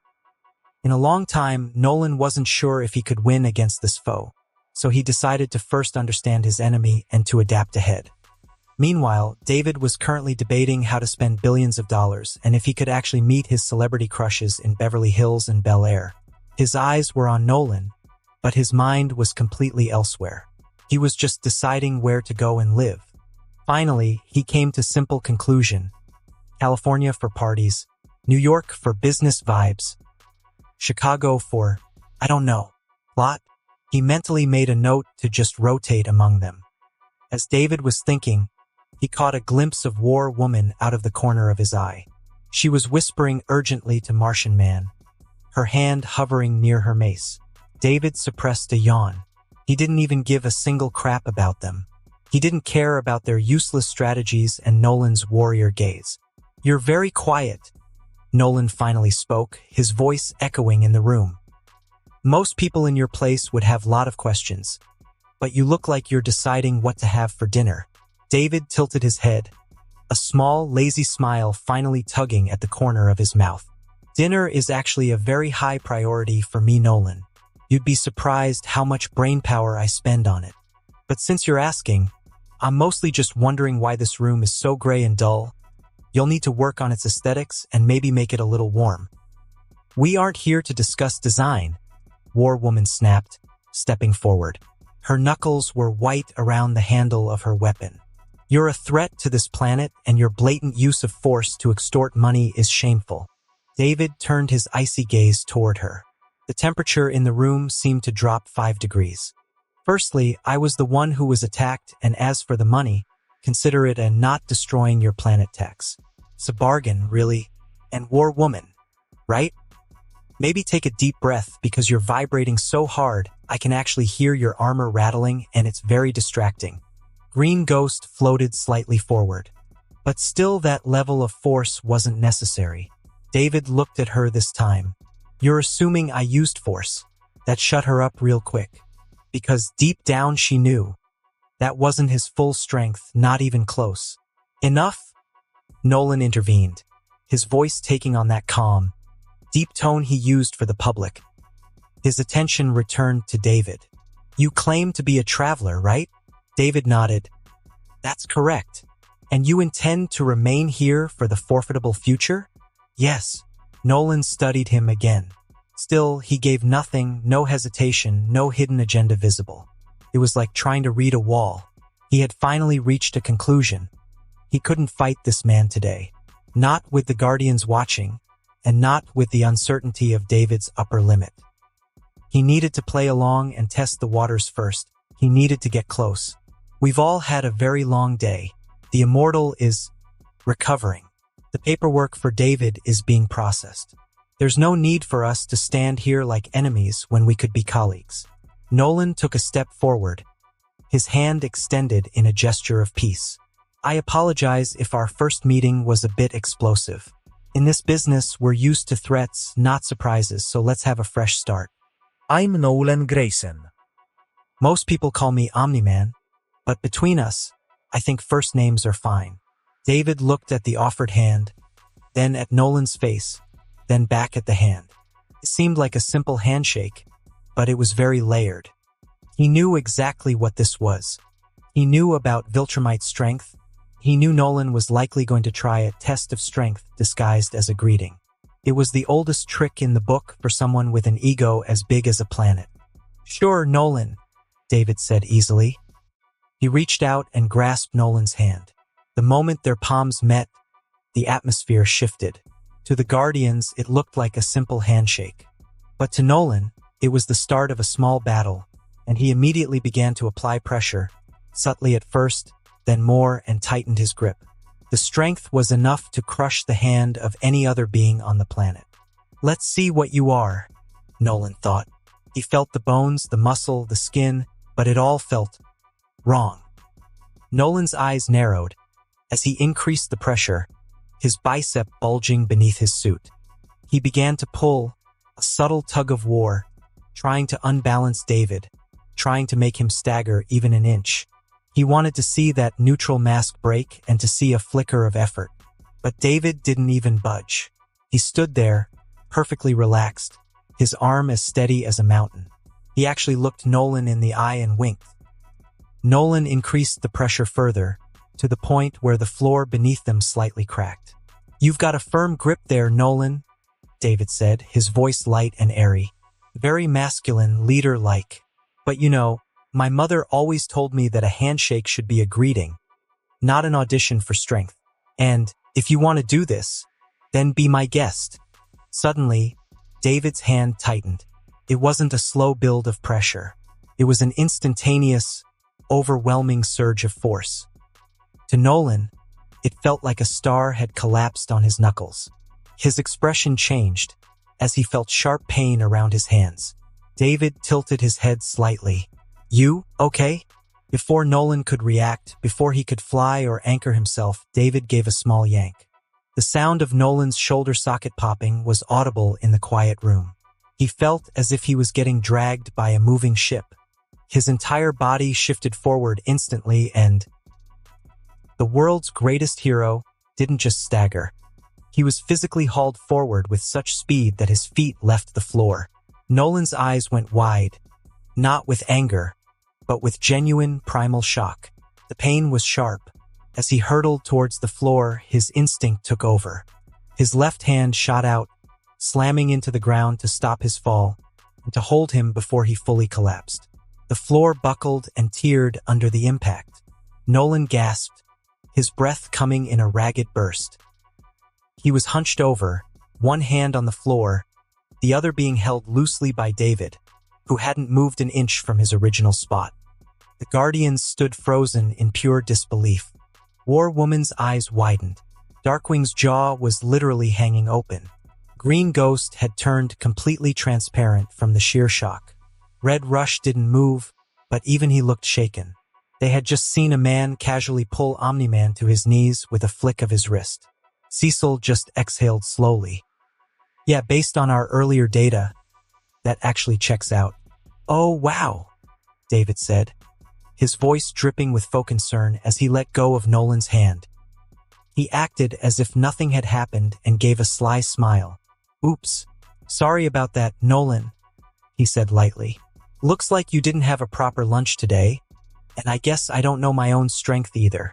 Nolan stayed on the ground for a second longer than he needed to, his mind reeling. He actually moved me. I was on my knees. He toyed with me like I was a child. The realization was a cold bucket of water over his Viltrumite pride. I'm fine, Nolan grunted, pushing himself up. He forced his shoulder back into place with a sickening thud and straightened his cape. His face was a mask of forced neutrality, though a vein was throbbing in his temple. You just caught me off guard, that's all. But remember that it won't happen again. Right, yeah, off guard, David chuckled, patting Nolan on the shoulder, a gesture that made Nolan flinch involuntarily. Probably all that saving the world business, it really takes it out of you, doesn't it? The low blood sugar, the constant stress. Anyways, now that I'm rich, today's party is on me. David turned to Cecil, who was staring at the dent in the floor with a look of pure financial agony. Now, why don't we call a truce and let it be? It will be my treat and I want the best steak in the city. Nolan here looks like he needs about 4 of them just to get his color back. So what do you say? You'll coming? Or are you still recovering from the handshake? David walked toward the exit, his hands in his pockets, whistling a tune that sounded suspiciously like a pop song from a world that didn't exist yet. As he disappeared into the hallway, the Guardians looked at Nolan. The hero stood there, staring at his hand, which was still shaking almost imperceptibly. He looked at the floor he had just destroyed to keep from falling flat on his face. Nolan, War Woman whispered, her voice trembling. What was that? Nolan didn't answer for a long time. He just watched the door where David had exited. That, Nolan finally said, his voice hollow, was a message. Deep down, he knew the truth. The conquest of Earth had suddenly become a complex task, with the arrival of this unknown variable.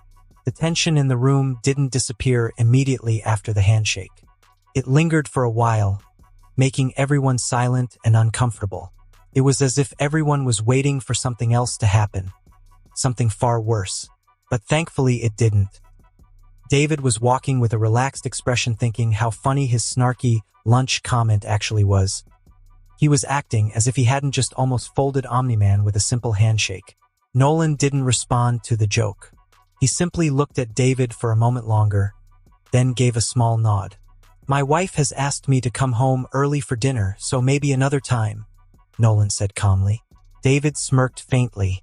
Oh, Nolan, you're such a loving husband, but remember, I'll hold you to that. And just like that, it ended. There was no further fight or back and forth. David turned and walked out of the room like he had somewhere better to be. The heavy, reinforced metal doors slid shut behind him, and the absolute silence that followed was deafening. For a long while, nobody in the briefing room dared to breathe. Then, as if a collective spell had been broken, a loud sigh came through the remaining people. The Guardians were visibly deflated, and their heroic postures slumped under the weight of the adrenaline crashing out of their systems. I am not going to sugarcoat this, Cecil. War Woman broke the silence, her voice devoid of its usual booming confidence. She leaned heavily on her mace, rubbing her temples as if trying to ward off a sudden migraine. That was without a doubt the most terrifying display of effortless power I have ever witnessed in my entire life. He handled Omni-Man like a child. That guy isn't normal, she said, still trying to steady her breathing. I think laying low for a while and then deciding future response would be ideal thing to do right now. Green Ghost came right beside her. That wasn't even a fight, she said quietly. Now, I'm not sure that even if the teams of strongest superheroes in this planet will be able to take him down, if it ever comes to that. Darkwing stood still, arms crossed, but his usual confident posture had cracks now. She's right, Cecil. I've spent my entire life analyzing every foe and ally, trying to find their vulnerabilities. But when I watched him handle Nolan, there was no leverage. We need contingencies, he said, though his voice lacked its earlier certainty. There has to be a way, else we all are nothing more than a wet paper. There isn't, Cecil cut in. Everyone looked at him with different expressions as he didn't sugarcoat it. You all saw what happened. That handshake alone told you everything you need to know. Darkwing frowned. So we just give up? I didn't say that, Cecil replied calmly. I just think we should be pretending that we're on equal footing here. That answer affected each of them. War Woman looked away and Green Ghost went quiet. Even Darkwing didn't have an immediate response, because deep down they all knew it was true. Red Rush finally spoke to make some hopeful observations about the situation they were in. I believe we shouldn't judge him this quickly and let him be for now, because I don't think he is an evil or a bad person. And somewhere down the line, we also made plenty mistakes handling this situation. Immortal acted too rashly, and some of us here were also too critical of him and didn't give him a chance. Also, right now if he wanted to hurt us, we wouldn't be standing here. So, maybe we should just give him chance and trust him, just like we trusted Nolan once, even though he was also an alien when he came here. That simple answer shut down the rest of the argument. Cecil slowly lowered himself into his chair, and his hands gripped the armrest so tightly his knuckles almost turned white. He stared at the cracked ground where the world's most powerful hero had just been brought to his knees. Outwardly, Cecil maintained his mask of a calm, composed GDA director. But internally, a dark, cynical thought was gnawing his mind. For a very brief moment, he allowed himself a thought he would never dare say out loud. Damn it all to hell, he thought bitterly. It would have been better if they fought. He had genuinely hoped that the unstoppable force Omni-Man and the immovable object David would have clashed right here, right now. It would have destroyed the headquarters, sure, and likely cost billions in collateral and lives, but it might have solved his two biggest, most unpredictable problems. If they had simply taken each other out, the world would have been safer. Heck, it would be better if even one of them had taken the other one out. Two threats whose internal plans he didn't know, reduced to one, would be perfect for him as the one who had to protect the Earth. But that didn't happen. Sure, they had postured for a while, and David had won the psychological war without even throwing a punch. But now, Cecil was stuck managing two living weapons of mass destruction. Walking around, doing whatever they wanted. Cecil exhaled quietly. Yeah, this is going to be a long year for me. Nolan wasn't listening to them. He stood near the cracked ground, staring blankly at his own hands. The throbbing ache in his shoulder was a stark, humiliating reminder of his own sudden weakness. And without a word to Cecil or the Guardians, Nolan turned around and walked briskly towards the window. He didn't offer them any reassurances. He simply bent his knees and shot into the sky, shattering the sound barrier the moment he cleared the facility's airspace. Seeing their heaviest hitter abandon the room, the remaining Guardians exchanged weary, defeated glances. Well, I suppose that concludes our meeting, Martian Man said, his usually calm voice sounding incredibly strained. So that's it. This is our new reality? War Woman asked. Cecil shrugged slightly and answered, yes, at least for now. Green Ghost crossed her arms. And if he decides to go rogue, then we deal with it, Cecil replied. For now, I'll leave tomorrow's problems to tomorrow's me. It wasn't a satisfying answer, but it was the only one they were going to get. Red Rush gave a small nod, We'll stay ready. With a series of weary nods, they left one by one, each of them carrying their own thoughts. This left Cecil entirely alone with his damaged floor and his shattered illusions of control. High above the GDA headquarters, Nolan hovered in the open sky. The wind rushed past him, but he barely noticed it. His mind was in disarray as an unknown variable with power beyond anything he had seen was now present here. He was stronger than immortal, stronger than the Guardians, and no matter what he thought, stronger than himself. That thought alone was enough to make him pause, because Nolan did not consider himself weak. He was a Viltrumite, one of the strongest races in existence.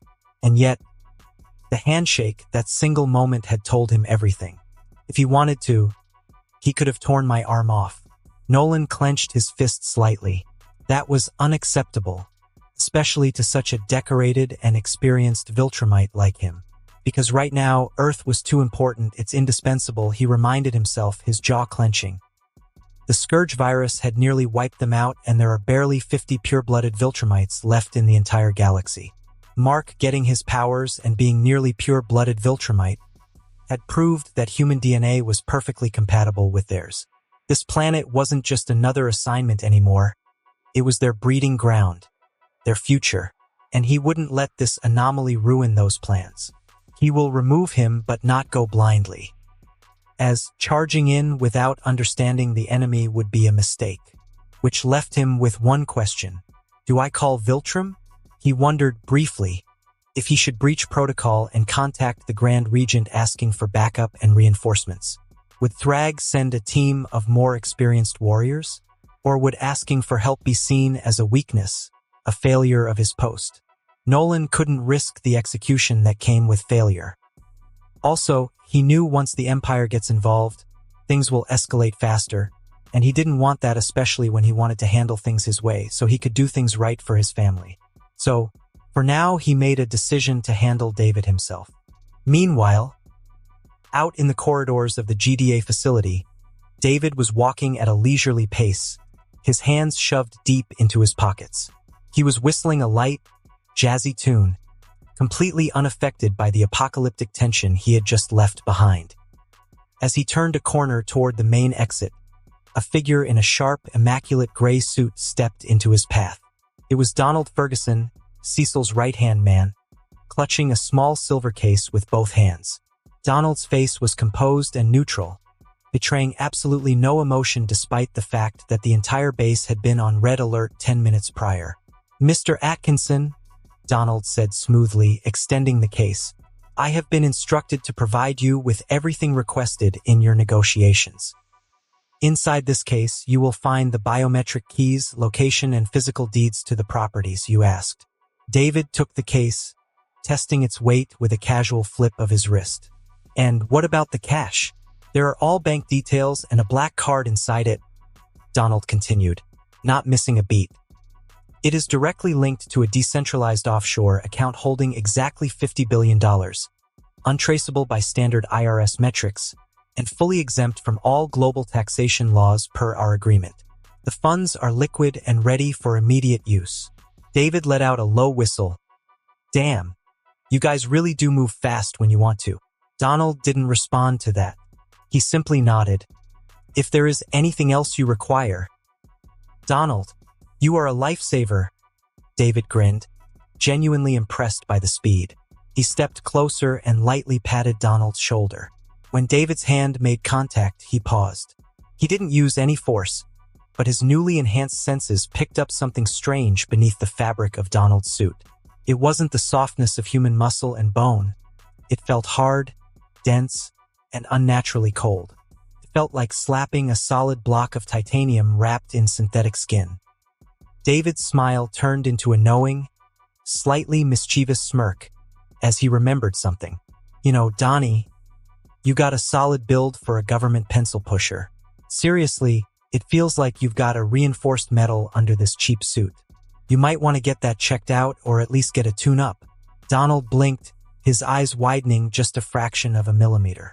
He didn't know what David was talking about, but his words struck a weird, uncomfortable chord in his subconscious.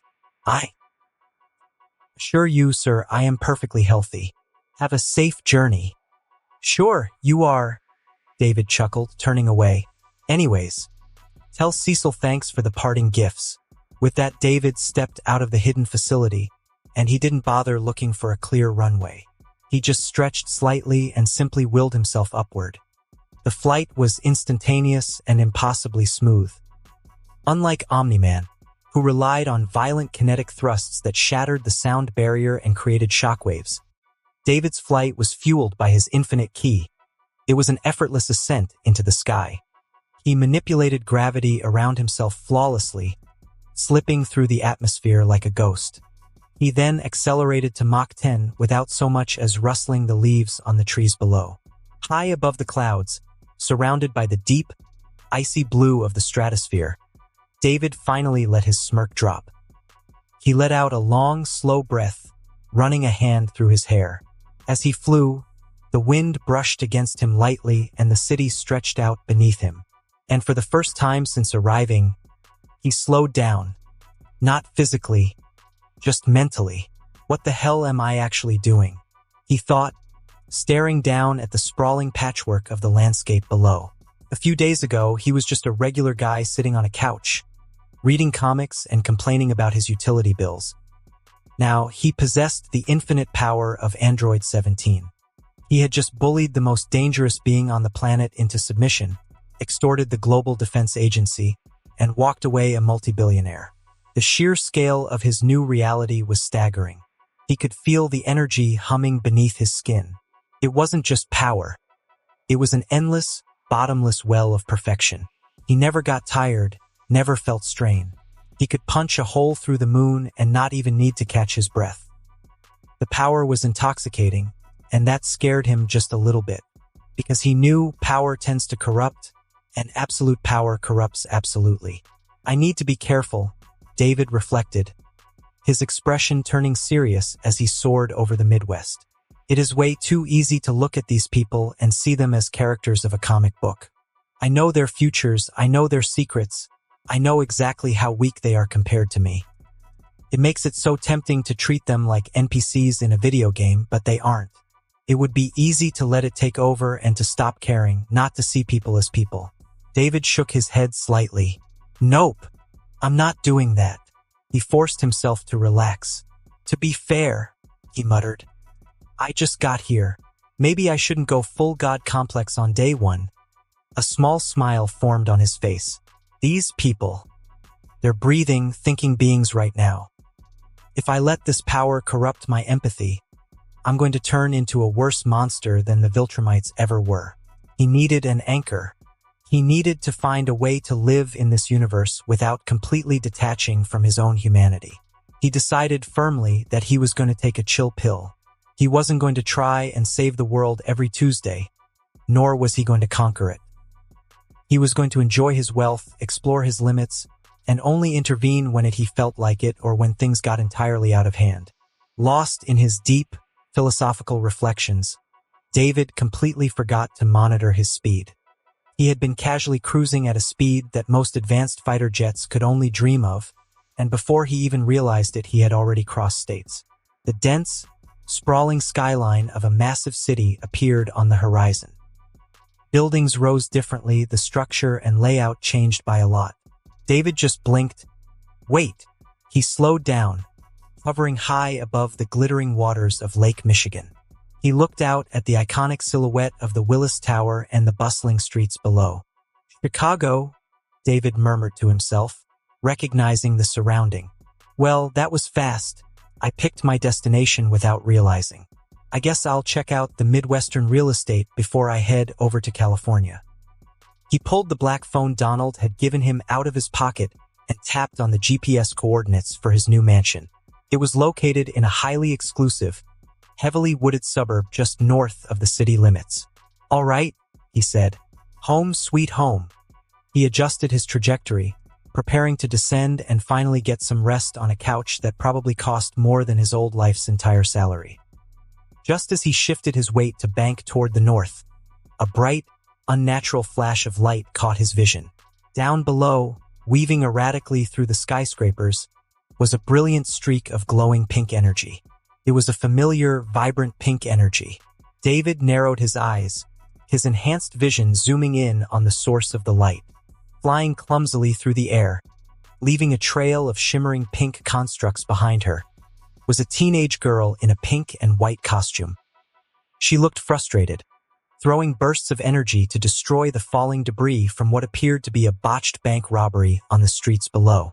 David paused in midair, a genuine smile finally breaking through his serious demeanor. "Well, I'll be damned. This day just keeps getting better," David whispered to the wind. Adam Eve. It seemed his peaceful retirement was going to have to wait just a little bit longer.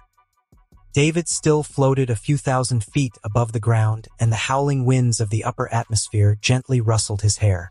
Looking at Eve and all that burst of pink energy detonating in the streets below, he changed his plans from going to mansion for relaxation to simply crossing his arms and watching the battle below him as if it was some movie. Down on the cracked and burning asphalt of downtown Chicago, the fierce battle was raging outside the shattered glass doors of a national bank.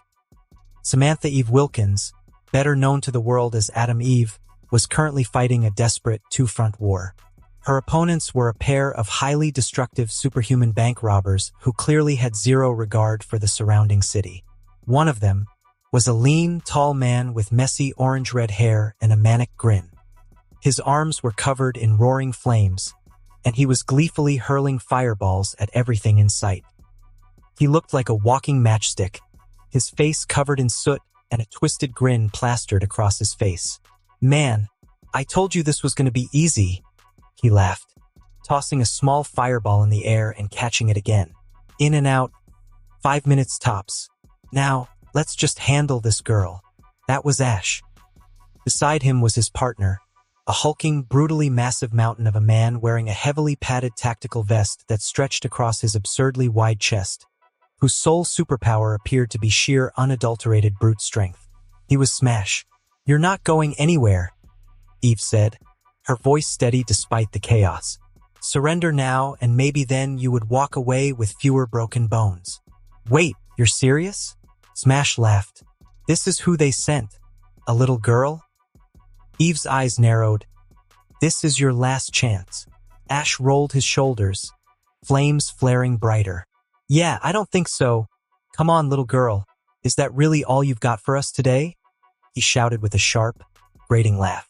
He threw a wide, sweeping arc of fire that caught a nearby newsstand, sending civilians screaming and running for cover as the papers ignited into a massive bonfire. "You're playing with the big boys now. Let's see if those pretty pink shields can handle a real inferno."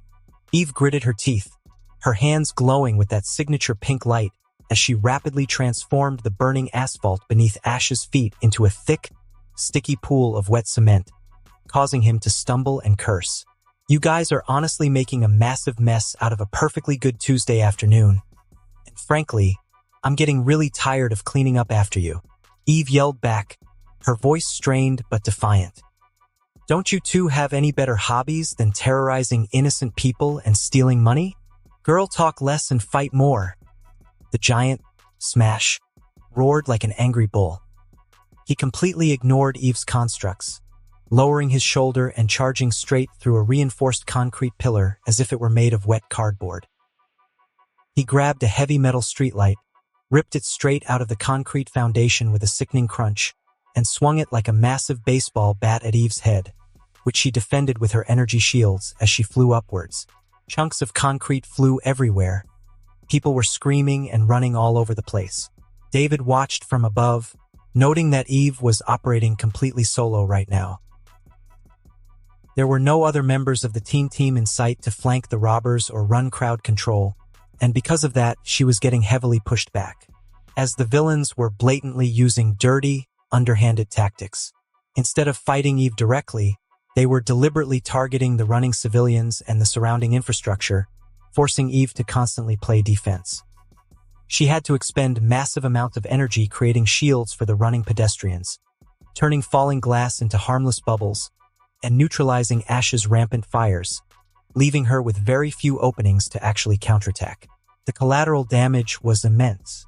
Fire hydrants were sheared off, blasting geysers of water into the street.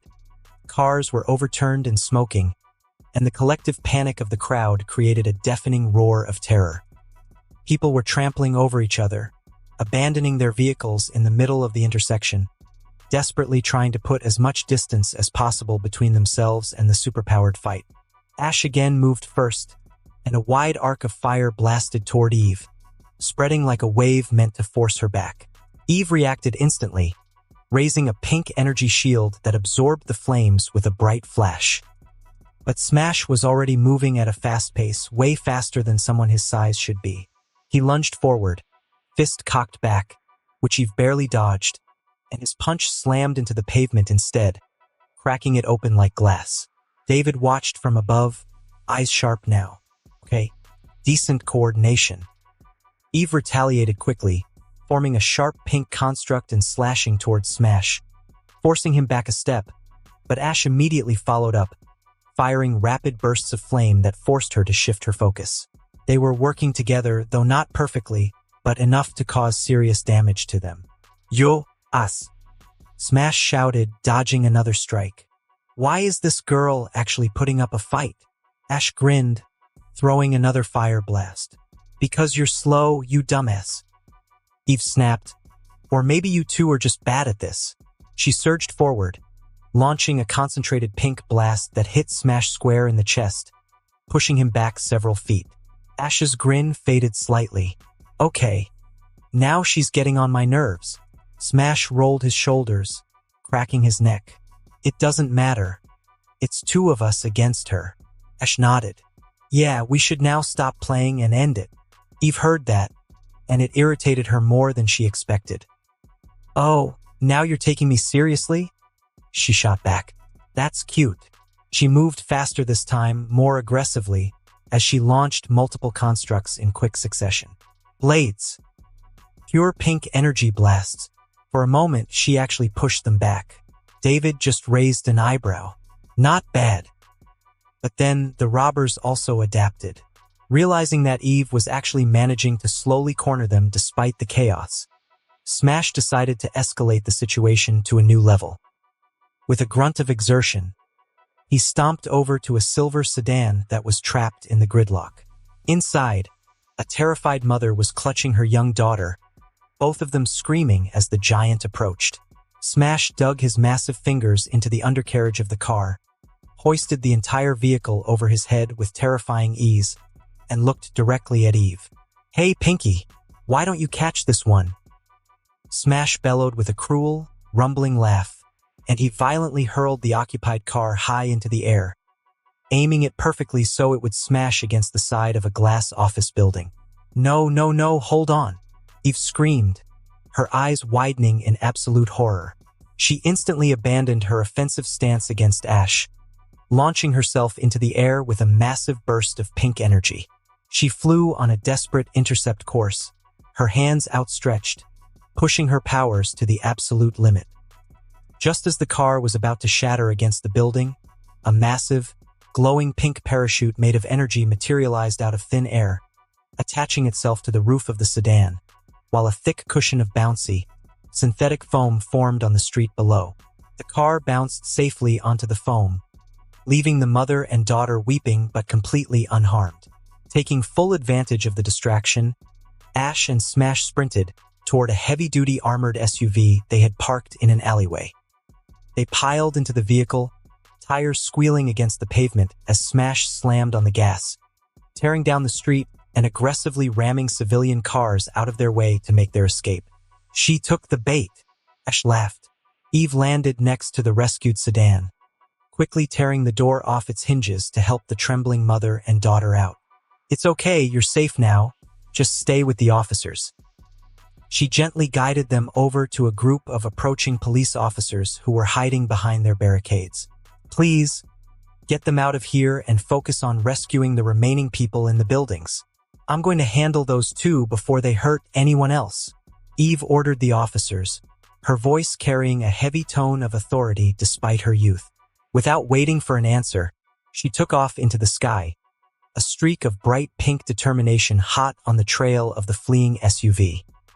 The chase that followed was a chaotic, destructive tear through the streets of Chicago. Smash drove like an absolute maniac, swerving onto sidewalks and smashing through small stands, while Ash hung his entire upper body out of the passenger side window, laughing maniacally as he hurled quick bursts of concentrated fireballs at the flying girl pursuing them. Eve moved gracefully through the air, dodging the fireballs and throwing pink, concussive discs at the SUV's tires, but Smash kept swerving just in time to avoid them. High above the clouds, David calmly trailed them, his arms still crossed, shaking his head in mild amusement. The chase went on for several miles, weaving out of the downtown sector and onto the massive, sprawling structure of a suspension bridge that connected the city to the northern suburbs. Unfortunately for the robbers, the bridge was completely deadlocked in bumper-to-bumper traffic.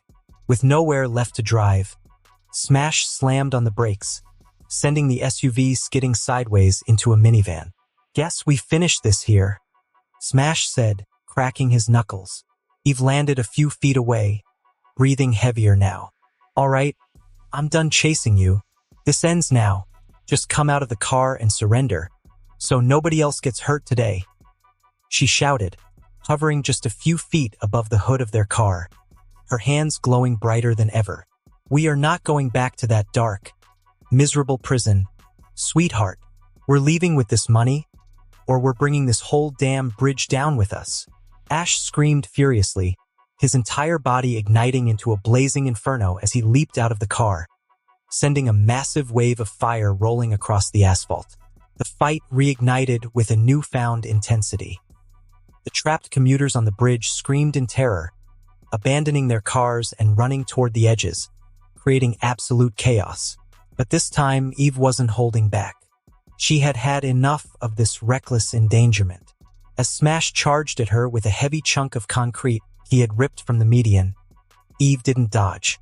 Instead, she concentrated her energy and unleashed a massive, solid beam of kinetic pink force directly into his chest. The impact was deafening. Smash was lifted completely off his feet and sent hurtling through the air, crashing violently through two empty cars before landing in a crumpled, groaning heap on the far section of the bridge. Before Ash could retaliate for his fallen partner, Eve turned her attention to him. With a sharp flick of her wrist, a perfectly sealed, translucent pink sphere materialized directly over Ash's head, locking tightly around his neck. "Let's see how tough you are now," Eve declared firmly. Inside the pink helmet, Ash immediately began to gasp for air and suffocate. He dropped to his knees, clawing frantically at the impenetrable energy bubble as he started to choke hard, his face turning a dangerous shade of purple. Smash! Across the bridge, Smash groggily pulled himself up from the wreckage. He looked over and saw Ash suffocating, and then he looked at the sheer number of armed police helicopters beginning to circle above. Realizing they were completely outmatched and about to be captured, panic and desperation took over his tiny brain. He looked up at the massive, braided steel suspension cables holding the bridge together above his head. With a furious primal roar, Smash leaped up, wrapped his massive arms around two of the primary support cables, and pulled with every ounce of his super strength. The horrifying sound of straining steel echoed across the bay. Snap! Crack! The thick cables began to unravel and snap under his immense power, and the moment they gave way, a catastrophic shudder ripped through the entire suspension bridge. The deck dropped several feet in a terrifying instant, causing cars to slide backward and crash into one another. The panic of the crowd reached a fever pitch as people realized the bridge was about to fall. Eve gasped, her concentration breaking entirely. She instantly dropped the bubble around Ash's head and flew furiously toward the snapping cables, trying to create massive pink tendrils to hold the bridge together. But the sheer, monumental weight of the thousands of tons of steel and concrete was too much. She was straining, screaming in exertion, sweat pouring down her face as her energy constructs began to crack and splinter under the immense pressure. Hovering high above, David finally let out a small, tired sigh. "All right, that's enough of a show for one day. Time to clean up this mess, and I also get chance to test some extra powers of Android 17. He raised his hand and extended two fingers. Instantly, two perfectly smooth, shimmering green spheres of solid ki. His signature move, the barrier prison, materialized out of thin air right around Ash and Smash. The two villains were instantly trapped in the floating green orbs, banging their fists furiously against the unbreakable energy, utterly powerless to escape. With the villains secured, David vanished from his high altitude. He didn't just fly, he moved the air itself and created vacuum for a while. Then he appeared instantly right beside the massive, snapping suspension cables that were slipping from Eve's failing pink constructs. Eve watched in absolute shock as a tall, dark-haired young man with a casual, almost bored expression grabbed the massive, braided steel cables with his bare hands. To David, lifting the thousands of tons of tension felt like holding a couple of loose shoelaces. With a casual move, he effortlessly pulled the two violently snapping ends of the massive cables back together. And as he was short on tools and materials, he literally just wrapped the thick steel cables around each other, tying them into a massive, crude, but incredibly tight knot. And he did that just by using his raw strength to fuse and crimp the metal together so tightly that it would easily hold until everyone escaped. The groaning of the bridge ceased immediately and the deck stabilized. Slowly, the terrified screams of the civilians also stopped as it turned into murmurs of absolute confusion. David dusted his hands off on his jeans, floating casually over to where Eve was hovering.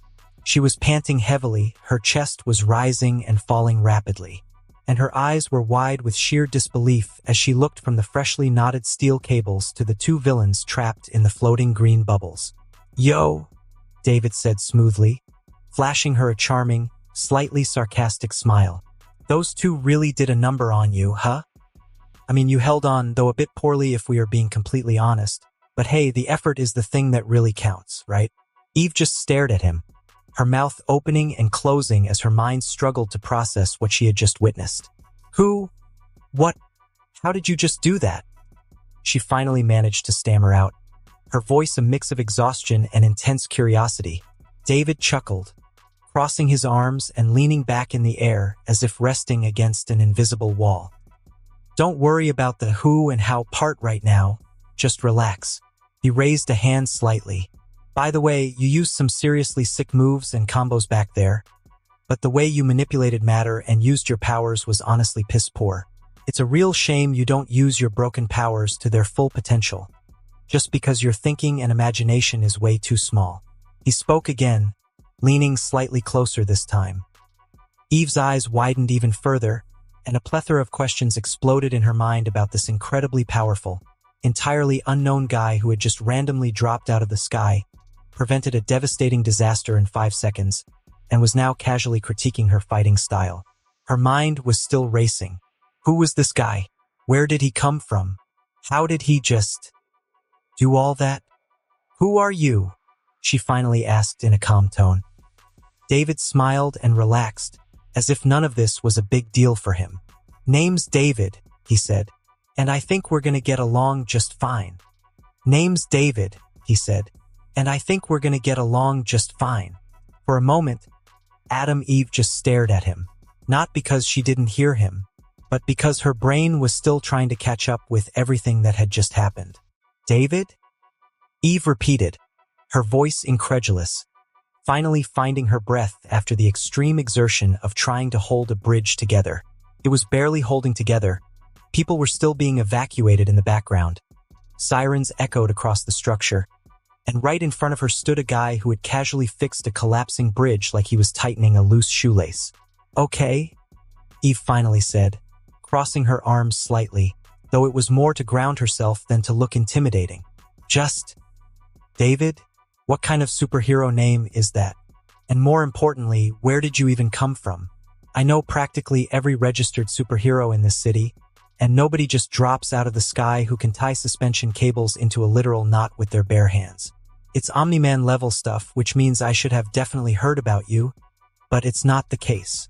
Who said anything about being a superhero?" David laughed, leaning back in the thin air as if he were settling into a comfortable, invisible recliner. "I was actually just doing a little sightseeing, minding my own incredibly business, flying overhead, enjoying the view of the city, when I saw this massive pink light show going off down here." He continued. Eve floated a little closer, her eyes scanning him more carefully now. Up close, it was even more ridiculous situation.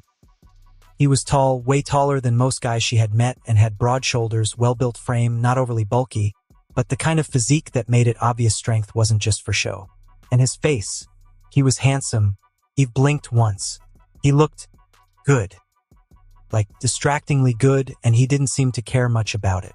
"So," she continued, trying to keep her tone level, "you just happened to be flying above the city, saw the fight, and decide to jump in. What, are you freelance superhero?" David shrugged lightly. "You can think it like that, but anyways, where were we? Yeah." Then I looked a little closer and realized, hey, that flying girl in the pink costume is getting smacked around like a rag doll by two C-list goons. So, I figured I'd drop down and lend a hand before you ended up flattened against a windshield. Eve's face instantly flushed, a mix of embarrassment and lingering adrenaline making her cheeks burn hot. I was not getting smacked around like a rag doll. I was managing a highly dangerous situation and stood my ground.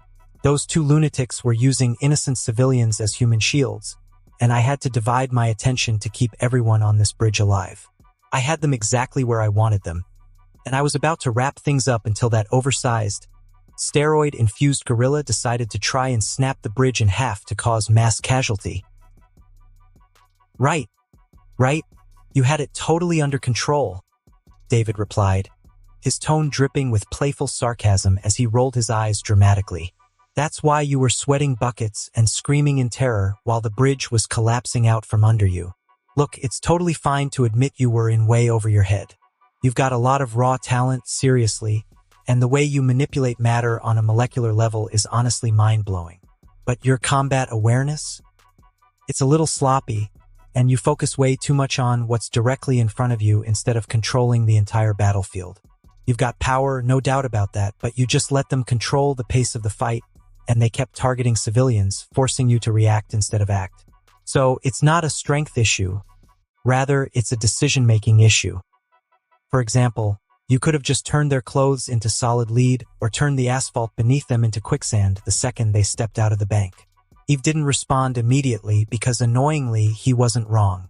She exhaled quietly. "I didn't have backup," she said after a moment, "and they were actively trying to hurt people, so I didn't have the luxury of thinking that way and fighting clean." David nodded. "That's okay for now, but if you're always reacting, you're always one step behind. You need to force them into your fight." Eve looked at him again, this time, not just as some random guy, but as someone who actually understood combat. "You sound like you've done this before." David smiled faintly. "You know, I'm something of a fighter myself." Before Eve could ask more, a loud, muffled banging noise drew their collective attention downwards. Inside the two shimmering, perfectly smooth green spheres of David's barrier prison, Ash and Smash were going absolutely ballistic. Ash was throwing everything he had, trying to blast the curved walls with concentrated streams of intense fire, but the flames just uselessly washed over the inside of the energy bubble, depriving him of oxygen all over again and making him choke. Smash, driven by brute fury, was throwing his entire massive body weight against his barrier, punching the green construct with enough sheer kinetic force to shatter a building. Yet, the sphere didn't even ripple. It remained entirely static, mocking his efforts. David looked down at the struggling villains inside, pinching the bridge of his nose as if they were nothing more than a minor, irritating distraction. Eve blinked. "That's your doing?" David glanced back casually. "Yeah. But these guys just don't know when to quit, do they? You'd honestly think being trapped in an inescapable prison of concentrated energy would give them some quiet time to reflect on their incredibly poor life choices." With a lazy, almost dismissive wave of his hand, David willed the barriers to vanish. The green energy dissolved instantly into thin air, and the two villains plummeted the remaining 10 feet, crashing hard and painfully onto the cracked, heavily damaged asphalt of the bridge deck. They weren't down for long. Driven by the sheer desperation of knowing they were currently surrounded by approaching SWAT teams and hovering police helicopters, Smash let out a guttural, furious roar. He pushed his massive frame off the ground and charged blindly toward the area where Eve and David were hovering, looking for a way to jump and grab them. Ash coughed up a lungful of acrid smoke, his hands igniting once more as he aimed a massive, superheated fireball directly at David's back, hoping for a cheap shot to turn the tide. David didn't even bother to turn around. He didn't drop into a defensive martial arts stance. He just kept his eyes on Eve, offering her a mild, thoroughly unimpressed sigh. Man, we were just having a conversation. Then he slightly flicked his fingers. Nothing more, no big motion or any sort of build-up, just a casual flick of fingers. A localized, invisible shockwave of terrifying kinetic force erupted from his fingers.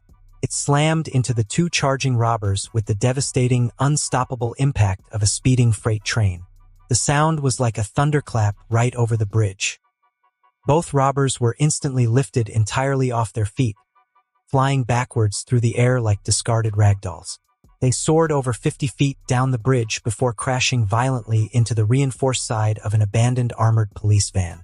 The metal caved in around them, and they crumpled to the ground in a heap of groaning, unconscious limbs, completely knocked out before the heavily armed police officers even had to draw their weapons. Eve stared at the two unconscious villains, her jaw dropping slightly in absolute shock. She had fought them for several minutes, had struggled and needed to adjust, plan properly. But this guy, he ended it with a finger flick. What on earth was he? Eve. She had seen Omni-Man fight on the news and knew the raw, devastating power he had. But even he exerted some visible effort when he fought high-tier threats. He flexed his muscles through actual physical punches. This guy had just incapacitated two heavily powered, highly dangerous supercriminals with the physical effort it takes a normal person to swat away a pesky mosquito. Eve thought frantically, her mind racing to categorize him. He didn't have the heavy, oppressive aura of Omni-Man. He's entirely too laid back and sarcastic for that. But that power, that was just terrifyingly casual. He didn't even look at them. Down below, the police had finally broken through the gridlock, heavily armed tactical officers swarming the unconscious robbers and quickly slapping high-tech, power-dampening cuffs on their wrists, securing the area. Eve slowly turned back toward David. Her expression had changed. She was less skeptical now and more curious. "Okay," she said, crossing her arms again. "You're definitely not normal." David grinned. "Well, I never claimed to be." He then glanced at the chaotic scene on the bridge below, the wailing sirens, the flashing red and blue lights, and the terrified commuters slowly creeping out of their vehicles to stare up at the sky. "Well, the police seem to have the situation completely under control now," David noted brightly. "But considering this bridge is currently being held together by my impromptu Boy Scout knot, and its structural integrity is basically zero, I highly suggest we go somewhere else." "Yeah, we should probably move." Eve glanced around and nodded quickly, shaking herself out of her stunned stupor. Together, they flew away from the precarious, groaning suspension bridge, gliding smoothly over the shimmering and bright waters of Lake Michigan. They headed towards a wide, open pedestrian plaza near the waterfront, aiming for a stable place to land. However, the moment their boots touched the ground of the plaza, absolute chaos broke loose. It seemed that every local news van, freelance reporter, and smartphone-wielding civilian within a 2-mile radius had tracked their movement. A massive, surging crowd instantly encircled them. Flashing camera bulbs blinded them with a fast strobe light effect, while dozens of microphones were shoved aggressively toward their faces. The air was thick with the frantic, buzzing energy of a city that had just survived a major crisis and desperately wanted immediate answers. Adam Eve. Can we get a statement on what just happened on the bridge?" A sweaty reporter from Channel 5 yelled, shoving a microphone so close to her face she had to instinctively lean back. "Eve, over here. Is this mysterious new hero your new boyfriend? Are you two an official team now? What does Rex Splode think about this?" A frantic gossip vlogger shouted from the front row, holding up a camera on a selfie stick while streaming live to thousands of viewers. Eve's face instantly flushed a brilliant shade of crimson, far redder than before. Her eyes darted wildly at the cameras, completely caught off guard by the sheer audacity and invasiveness of the question. What? No. Oh my God. Absolutely not. We literally just met 3 minutes ago in the sky while people were running for their lives. We are not dating. We are not a team. And he is definitely not my boyfriend.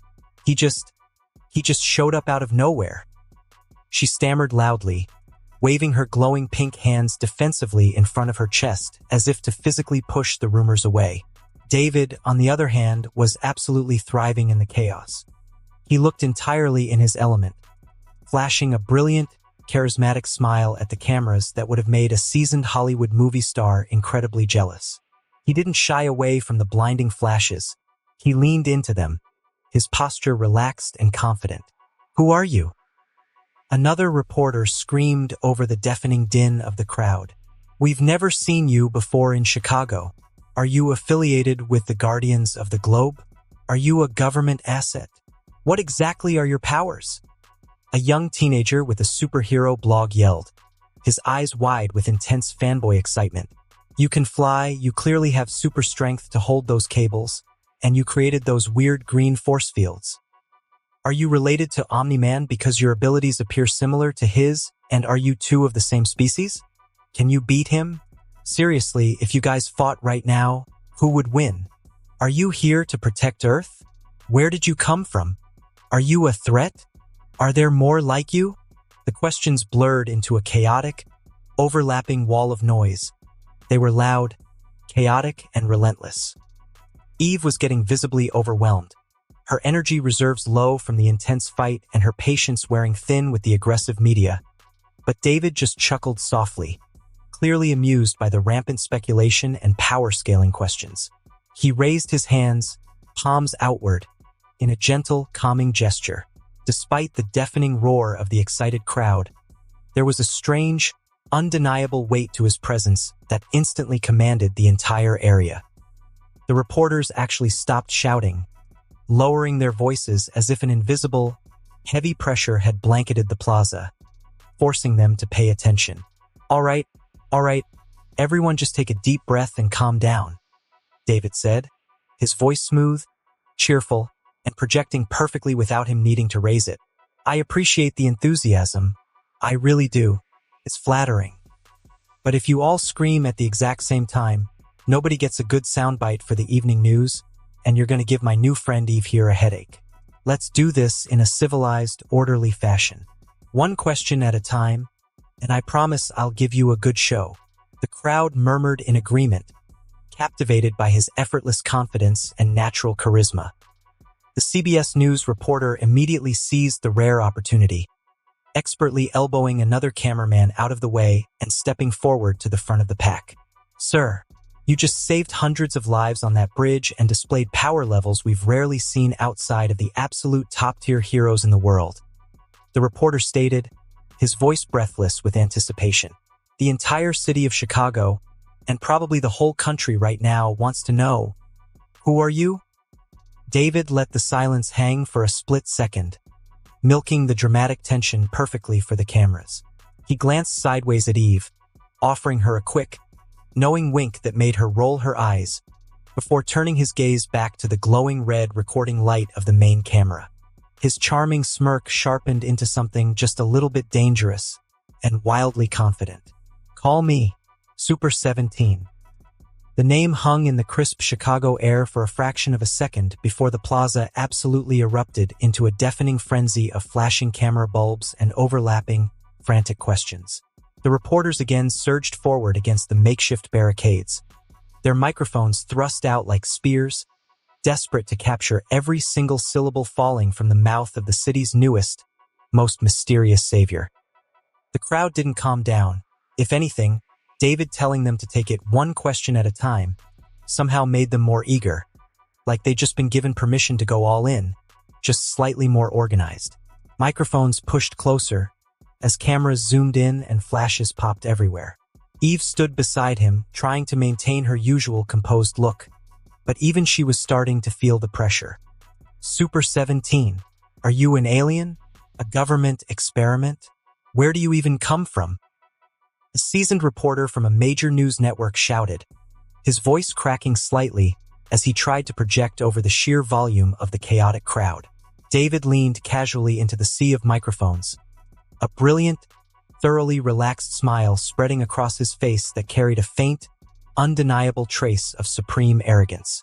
He looked like a man who knew he was completely untouchable and was thoroughly enjoying the show. Alien is such a harsh, outdated word, honestly. It makes me sound like a little green man with a ray gun. I prefer the term intergalactic tourist. I'm originally from a galaxy quite a bit far away from this one. Really far away. Like, you're not gonna find it even on your most advanced space telescopes kind of far. A few people chuckled as David continued, and I just decided to swing by Earth for a little vacation. Some fun. Maybe try out your famous pizza, and apparently, I'm now tying up your collapsing suspension bridges. You've also caught that.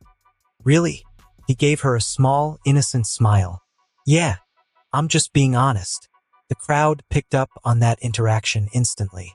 Adam, Eve, are you working with him now? Is this a team-up? Is there something going on between you two? Eve's face flushed again, more noticeable this time.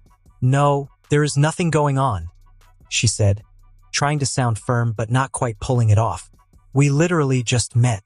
David leaned slightly toward the nearest microphone. She's right. This is our first meeting and there is no tragic backstory. No shared trauma bonding between us. But if given time, maybe it will be there. Eve elbowed him lightly, as if to say he wasn't helping with the situation.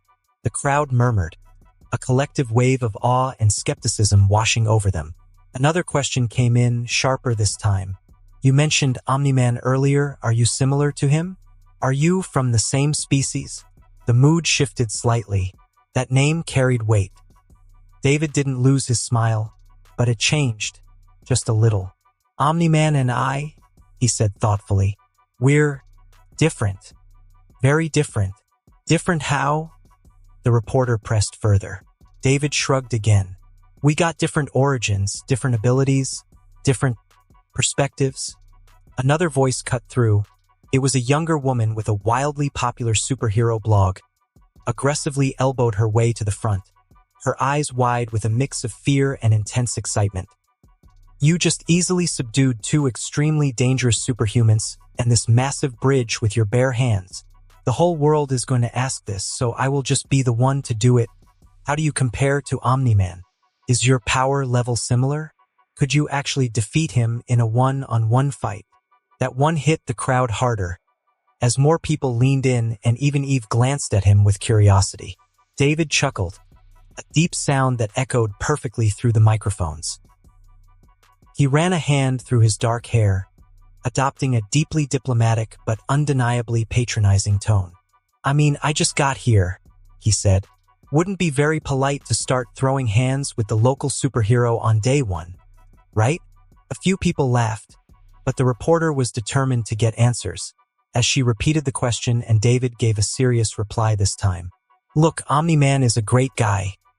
Truly, he's an absolute classic, a real pillar of this planet, and I wouldn't want to disrespect the guy. But you can think of him like a vintage, beautifully maintained muscle car.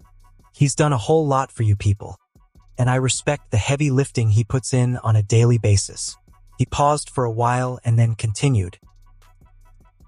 But if you're asking me honestly, think of him as a good old trusted and reliable standard model, and as for me, he looked straight at the camera.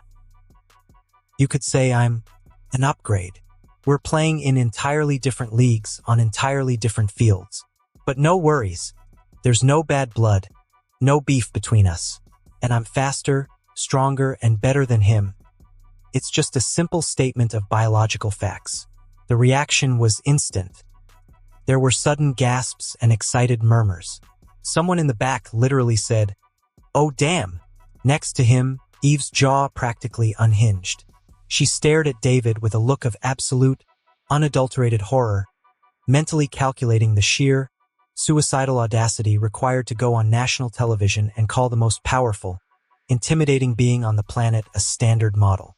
"You really just said that?" she murmured. David looked at her. "What? It's a good line. Another reporter jumped in immediately. So, you're saying you could defeat Omni-Man in a fight? David let out a small breath like he was humoring the question. Like, I'm saying if it ever came down to it, he said calmly. I wouldn't be worried. That was enough to make the crowd practically buzz with energy. And the questions came even faster. Are there more of your kind? Do you plan to stay on Earth long-term? Will you join the Guardians of the Globe? Can you replicate the technique you used earlier? Are your powers energy-based or biological? Do you consider yourself a hero? David raised both hands slightly again. All right. Guys, now slow down before someone trips over their own question. A few people laughed again, but the tension didn't fully leave, as he pointed at one reporter. You go. The woman adjusted her mic. Do you consider yourself a hero, Super 17? David paused this time and thought for some time. His expression softened just a little, not dramatic, but enough to show he was thinking. I don't really like labels, he said after a moment. Hero, villain. Those things depend on perspective. I just do what I think makes sense in the moment. Eve glanced at him again. That answer felt real and honest. Then, another reporter turned to her. Eve, what do you think about him? Do you trust him? Eve hesitated for a moment before answering honestly. I think he helped when it mattered, she said. And right now, that's enough for me. David gave her a small nod. See, I've got good reviews already. She rolled her eyes at his hubris. But before she could counter, the media swarm pivoted their entire attention directly to her. Eve, does the team know about him? Are you officially endorsing his methods? Is he going to be replacing Rexplode on your primary roster considering his vastly superior power set? Eve instinctively threw her hands up, her glowing pink energy flaring nervously as the camera flashes blinded her. What? No. I literally have absolutely no idea who he is. The team handles its own affairs, and currently, we are not taking new applications. And please, a while ago I was fighting for my life, so I really don't have the answers you're looking for right now. After another few minutes of relentless questions, the energy started shifting. It wasn't dying down, but it got very overwhelming. Even David, who had been playing along pretty easily, felt it. Eve leaned slightly toward him. Okay, I'm reaching my limit. Seeing the genuine distress on Eve's face, and deciding that he had successfully generated enough global chaos for one afternoon, David playfully rolled his eyes. Same, he said quietly. I feel like if I answer one more question about Omni-Man, I'm gonna get invited to a televised debate. She let out a small laugh. David then looked back at the crowd and stepped in front of Eve, shielding her from the relentless barrage of cameras. All right, ladies and gentlemen, as fun as this is, you are completely crowding my new friend, and frankly, you're ruining this perfectly good afternoon. So, now you lot should move on and let that bridge be fixed. And I'm pretty sure she's got actual hero work to do, he added, gesturing toward Eve. Also, remember to buy my merch when it inevitably drops, and stay out of trouble.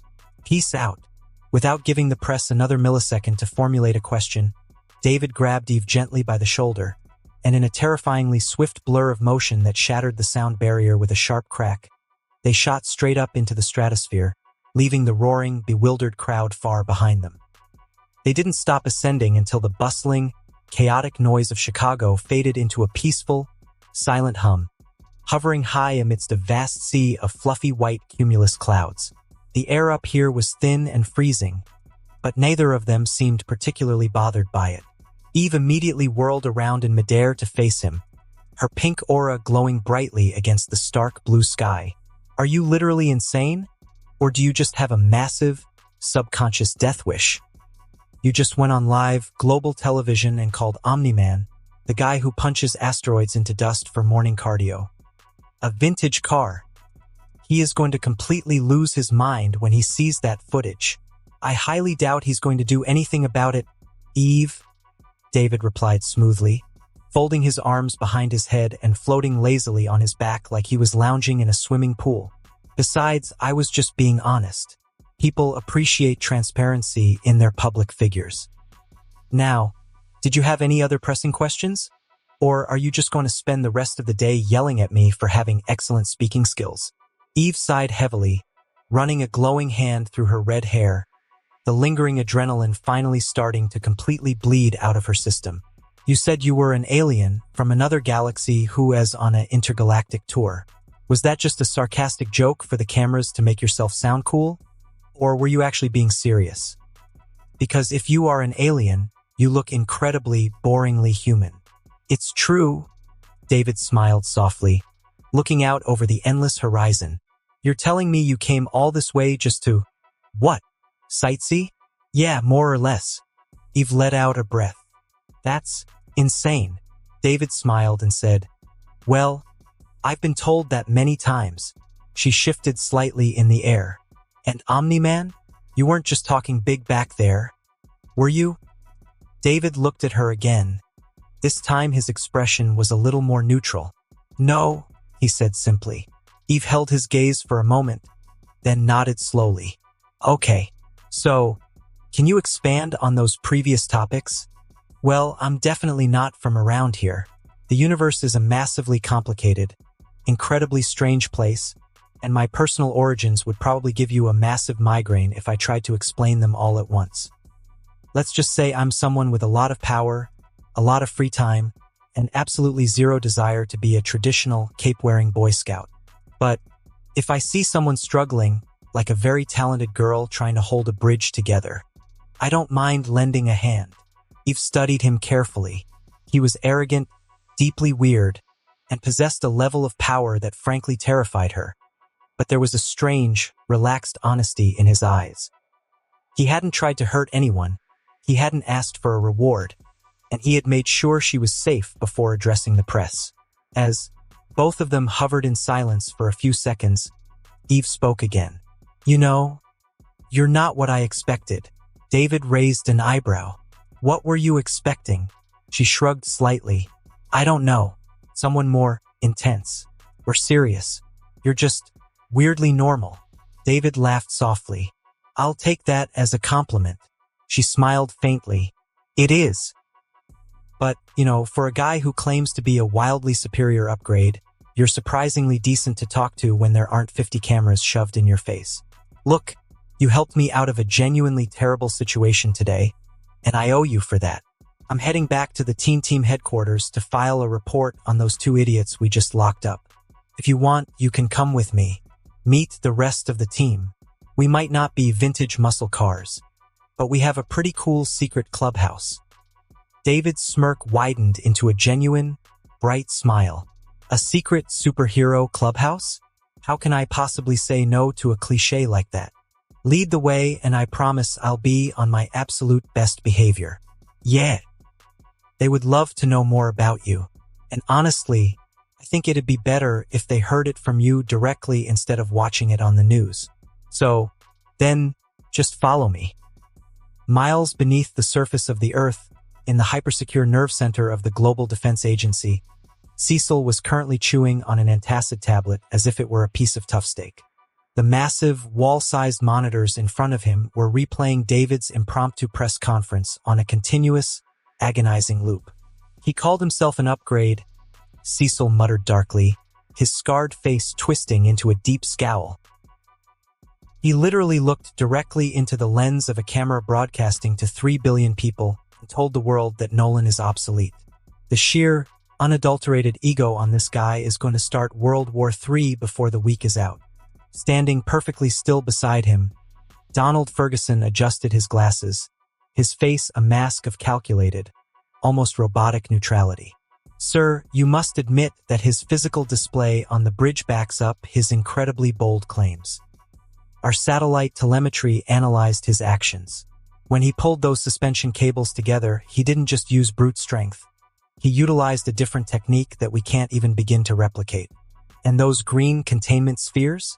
They completely absorbed the kinetic and thermal energy, or any type of attack without losing structural integrity.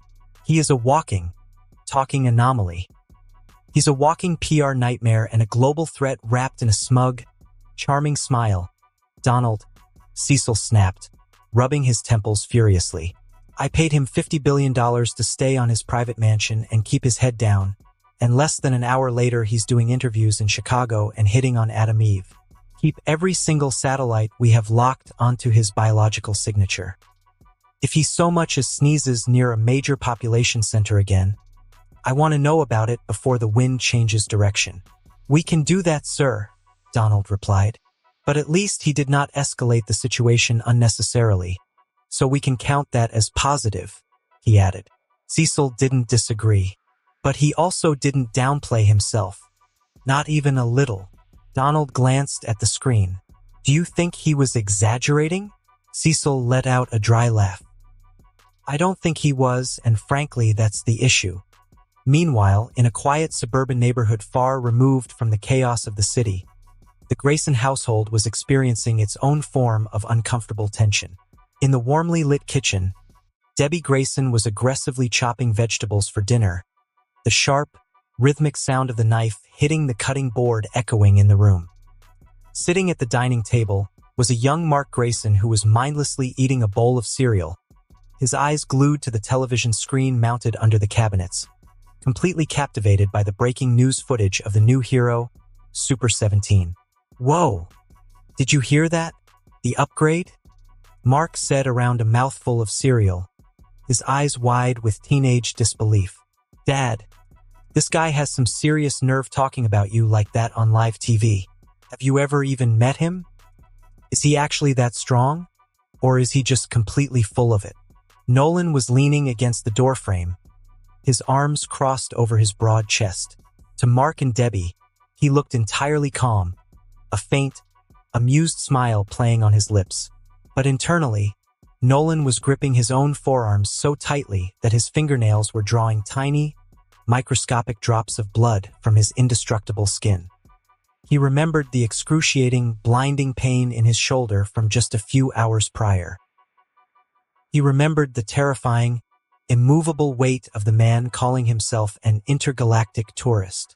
I've encountered him briefly in passing, Mark.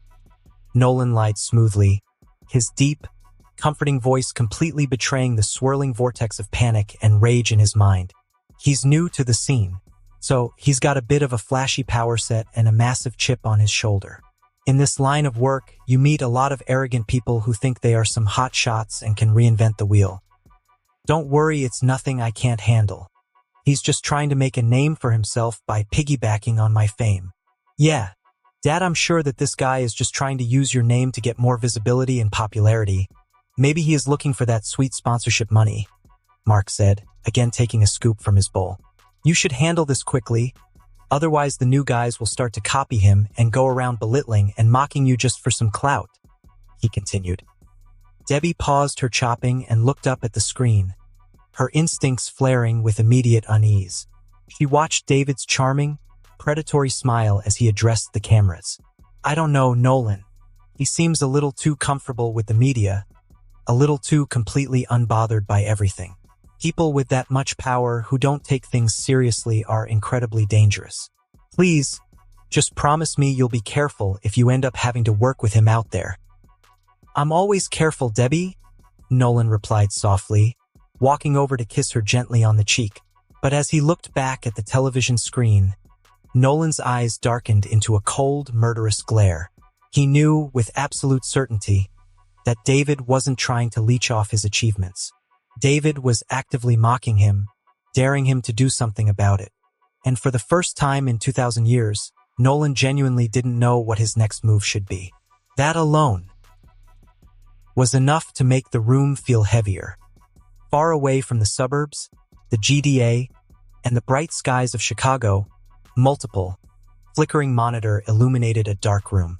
The only sound in the oppressive darkness was the quiet, rhythmic humming of massive dimensional engines. Standing in the center of the room, entirely bathed in the pale blue light of the screens, was a man with wild hair and a face marked by intense, obsessive intellect. He was watching the recorded footage of David's fight on the bridge, rewinding the exact moment David created the green barrier spheres, watching it over and over again with a look of profound, deeply unsettled shock. This is impossible, the man whispered to the empty room, his fingers flying rapidly across keyboard. I have mapped thousands of alternate realities. I have seen countless variations of Earth, thousands of different iterations of the Guardians, of Invincible, of Omni-Man. But this energy, this man, he simply does not exist in any other dimension.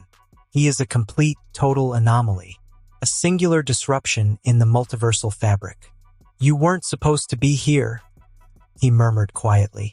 Angstrom Levy leaned closer to the screen, his mind racing with terrifying new calculations. He had spent months carefully crafting a flawless, foolproof plan to gather the collective knowledge of 1,000 worlds, to find a way to neutralize the catastrophic threat of the Viltrumite Empire and save his dimension. But the sudden, inexplicable arrival of this Super 17 had just completely shattered his intricate chessboard. The ripple effects of this single entity's existence were already violently altering the established timeline, creating chaotic, unpredictable shockwaves that Angstrom could barely begin to measure. This changes everything, not just here, but everywhere. Angstrom murmured, his eyes locking onto David's arrogant, smiling face on the frozen screen, as he leaned back slightly. And I don't think anyone in this reality truly understands just how dangerous you really are. High above the earth, David flew beside Eve, completely unaware of the massive, multiversal ripples he had already created. Everything was changing and shifting because of him, and he was just a guy having a little fun, completely clueless about the sheer magnitude of the absolute chaos he was about to unleash upon the world. The wind rushed past them as they cut through the sky, the noise of the city fading into a distant hum. For a while, neither of them said anything. It wasn't awkward exactly, just one of those quiet moments where both people were processing things in their own way. Below them, Chicago stretched out in neat grids of lights and movement. Cars crawled like glowing ants, sirens echoed faintly, and the bridge they had just left behind was now just another blinking cluster of emergency lights. David floated effortlessly on his side, completely unbothered by gravity, while Eve maintained her upright, focused flight pattern, her pink energy field humming softly around her legs. The silence between them wasn't uncomfortable, but it was laden with a quiet curiosity as Eve kept stealing glances at the man who had just casually claimed to be a better model than the world's greatest superhero. You know, for an intergalactic tourist, you really seem to enjoy making things as difficult for yourself as possible, Eve said, her voice cutting through the rushing air as she gestured toward the city below. The media is going to run with that upgrade quote for the next 6 months, David. If Omni-Man doesn't come looking for you to test that theory, Cecil Stedman definitely will, and trust me when I say that Cecil does not like people who steal his peace of mind. David let out a soft chuckle, shifting his weight to drop into a vertical hover right alongside her. Let them look, Eve. Honestly, the world is way too tightly wound, and if a little healthy competition makes everyone sharpen their skills, then I consider my public relations work a massive success. And I didn't directly announce I was stronger than him, he replied with a faint smirk. I said it in a very polite and respectful way. Eve let out a small laugh and replied, Yeah, I noticed it. You've got this way of saying things where it sounds nice, but also kind of like a direct challenge. He just shrugged. I'm just being honest. People ask me direct questions. I give them direct answers. It's not my fault if the answers make things interesting. She shook her head lightly. You're going to cause big problems.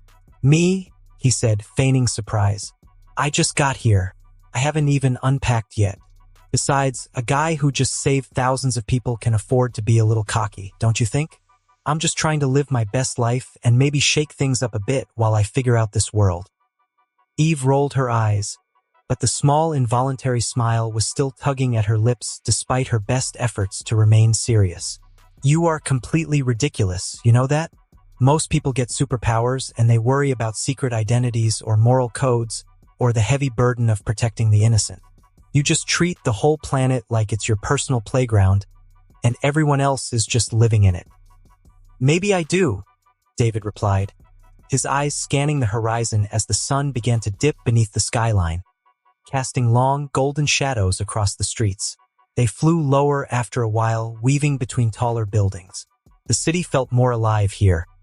Voices, distant music, and the occasional shout from someone who spotted them flying overhead. "Do you ever get used to this?" David asked suddenly, looking down at the streets. "Used to what?" "This," he gestured vaguely. "People watching you, cheering, asking questions like you're some kind of big celebrity." He followed his gaze. "You don't really get used to it," she admitted. "You just learn how to deal with it. Some days it feels good, like you're actually making a difference. Other days," she hesitated, "it just feels like pressure." David nodded slowly. "Yeah, I can see that." She glanced at him again. "What about you? Back where you came from, was it the same?" He thought for a second. "Not exactly," he said. "Let's just say, I didn't stand out much before." Eve blinked and didn't press him on that, but the answer stuck with her. "Well," she said after a moment, "you definitely stand out now." "Yeah," he muttered lightly. "It's a little bit of an upgrade. But hey, at least I'm an entertaining guest. Now, where exactly is this magnificent, top-secret headquarters of yours? Because from up here, all I see are standard office buildings and nothing heroic dedicated to the team. Eve cleared her throat, a slightly awkward, sheepish expression crossing her face as she pointed toward a perfectly ordinary, somewhat drab-looking high-rise building nestled in the heart of the commercial district. "Well, about that, we don't exactly have a massive budget like the Guardians of the Globe. We're an independent small team, so we have to be a little practical with our choices." They drifted downward, landing softly on the gravel-strewn rooftop of the building. The air was cool, carrying the faint scent of lake water and city smog. Eve walked toward a heavy metal access door, wiping a stray strand of red hair from her face before turning back to look at him. "So, the base is actually on the lower basement floors of this building. You flew me to the roof, so we could go down." She gave him a look. "Well, there was a direct landing pad down to the base, but currently it's being repaired. Still, I didn't think you'd complain this much about using an elevator." "I'm not complaining," he said. "I'm just saying we could have landed closer.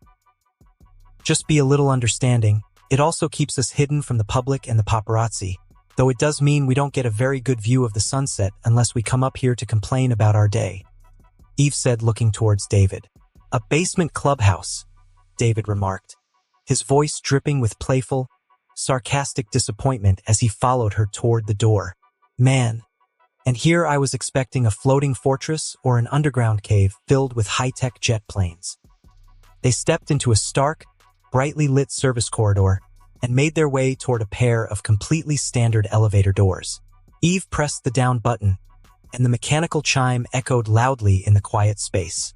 When the doors slid open, they stepped inside the cramped elevator cabin, the heavy silence immediately settling over them as the lift began its slow, grinding descent into the lower depths of the structure.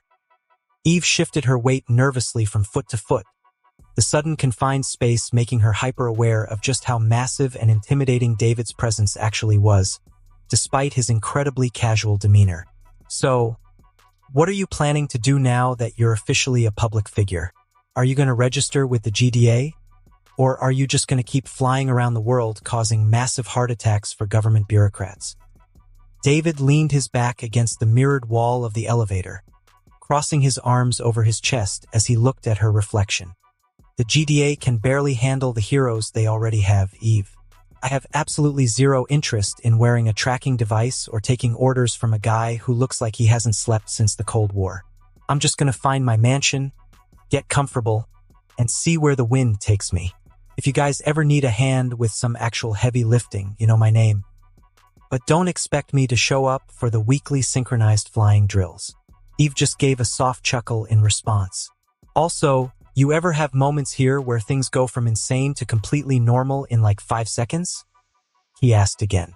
"All the time," Eve replied. "It's kind of part of the job." The elevator gave a soft groan and finally shuddered to a halt, the doors sliding open to reveal a massive command center that contrasted sharply with the boring office building above. The team headquarters was filled with advanced computers, training equipment, and localized workshops. The primary color scheme was a blue and silver, and right in the center of the main hall, a large television monitor was currently broadcasting a replay of David's interview, his smiling face lighting up the room. And you could say I'm an upgrade. David winced slightly. Man, that sounds different when you hear it from outside. Eve smirked. Yeah, no kidding, it sounds kinda corny. Anyways, nice setup you got here, he commented casually as he tried to change the topic. Well, it gets the job done. They then entered the main hall, where sitting at a massive console, completely absorbed in tinkering with a complex, glowing mechanical component, was Robot. The metallic leader of the team didn't look up immediately, his mechanical hands moving with precise, rhythmic efficiency as tiny sparks flew from his welding tool. Robot, I'm back, Eve called out, her voice echoing slightly off the high metallic ceilings as she walked into the main hall, gesturing for David to follow her. And I brought a guest. I'm pretty sure you've already seen him on the TV. Robot slowly set his tools down, his smooth, robotic head turning toward them. His glowing optical sensors locked onto David, scanning him with a quiet, analytical intensity that David found mildly amusing. Welcome back, Eve. Robot's synthesized, polite voice filled the room, carrying a perfectly modulated frequency. And welcome, Super 17. Or should I call you by your official name, if you have any? I have been monitoring the global news feeds for some time now, and your performance was statistically anomalous, to say the least.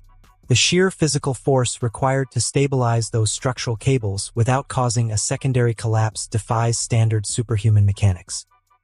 First of all, thanks for these praises, and secondly, my official name is David Atkinson, so you can call me David.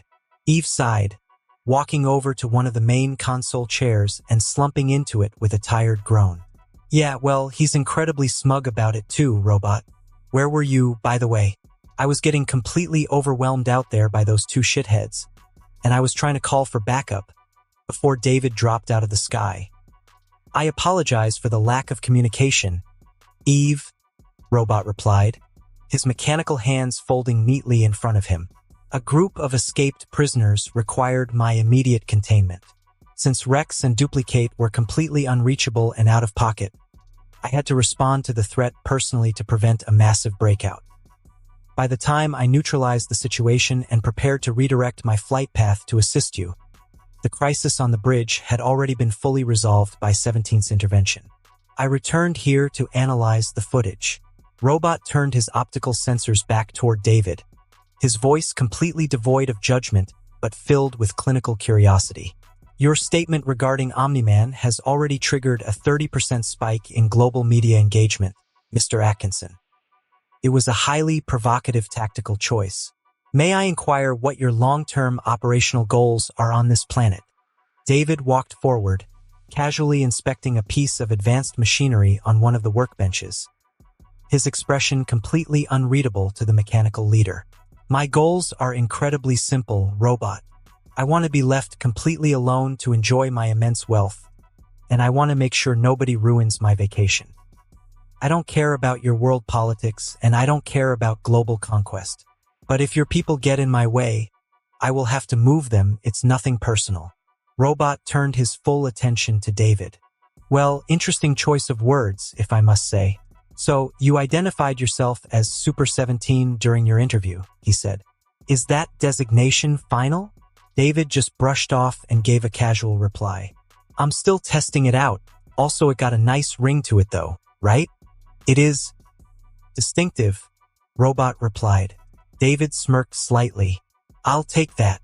Their conversation continued for a bit, with Robot asking precise, almost clinical questions about David's abilities, his approach to combat, his decision-making process. David answered, but loosely, never giving too much. Eve was looking around the quiet, sprawling command center, her expression dipping into a slight, disappointed frown as she realized the room was completely empty. Hey, Robot. Where actually are Rex and Kate? I thought they'd be back by now since the alarm went off. I was really looking forward to introducing David to the rest of the team. I am uncertain of their exact coordinates, Robot answered precisely. I returned to the facility approximately 10 minutes ago and have been entirely focused on repairing our defensive array. I assumed they were still completing their perimeter sweep of the Eastern District. I was hoping they'd be here. Eve let out a soft, frustrated sigh, her shoulders dropping. She had genuinely wanted the team to be here, to show David that they were a real, cohesive unit despite his sarcastic comments about them. As she stood up from her chair, intending to grab a bottle of water from the common area, a sudden, muffled sound echoed from the far end of the hallway, coming directly from the direction of the team shower and locker rooms. It was a faint, rhythmic thumping noise, accompanied by the distinct sound of running water and low, hushed whispers. Eve paused, her brow furrowing with immediate confusion. Wait, she turned slightly. Did you hear that? Is someone down in the locker rooms? Robot, did you say you were the only one here? I haven't checked around base properly yet, so let me just check sensors and camera, Robot replied, his head tilting slightly as he ran a diagnostic. Don't sweat it. I'm gonna go check it out, Eve said, her tone shifting into a mix of curiosity and slight annoyance as she started walking toward the hallway. If Rex is down there ignoring us just because he wanted to take a long shower, I am seriously going to blast him through the roof. As Eve walked away, her footsteps fading down the corridor, David stayed behind, leaning casually against the edge of the main console. He watched her retreating back, and suddenly, a sharp, vivid memory from the original Invincible series flashed through his mind. The timing, the empty headquarters, Robot's analytical demeanor, and the noises from the shower. A knowing, slightly devious smirk crept onto David's face. Oh, right, David thought to himself, a wave of dark amusement washing over him.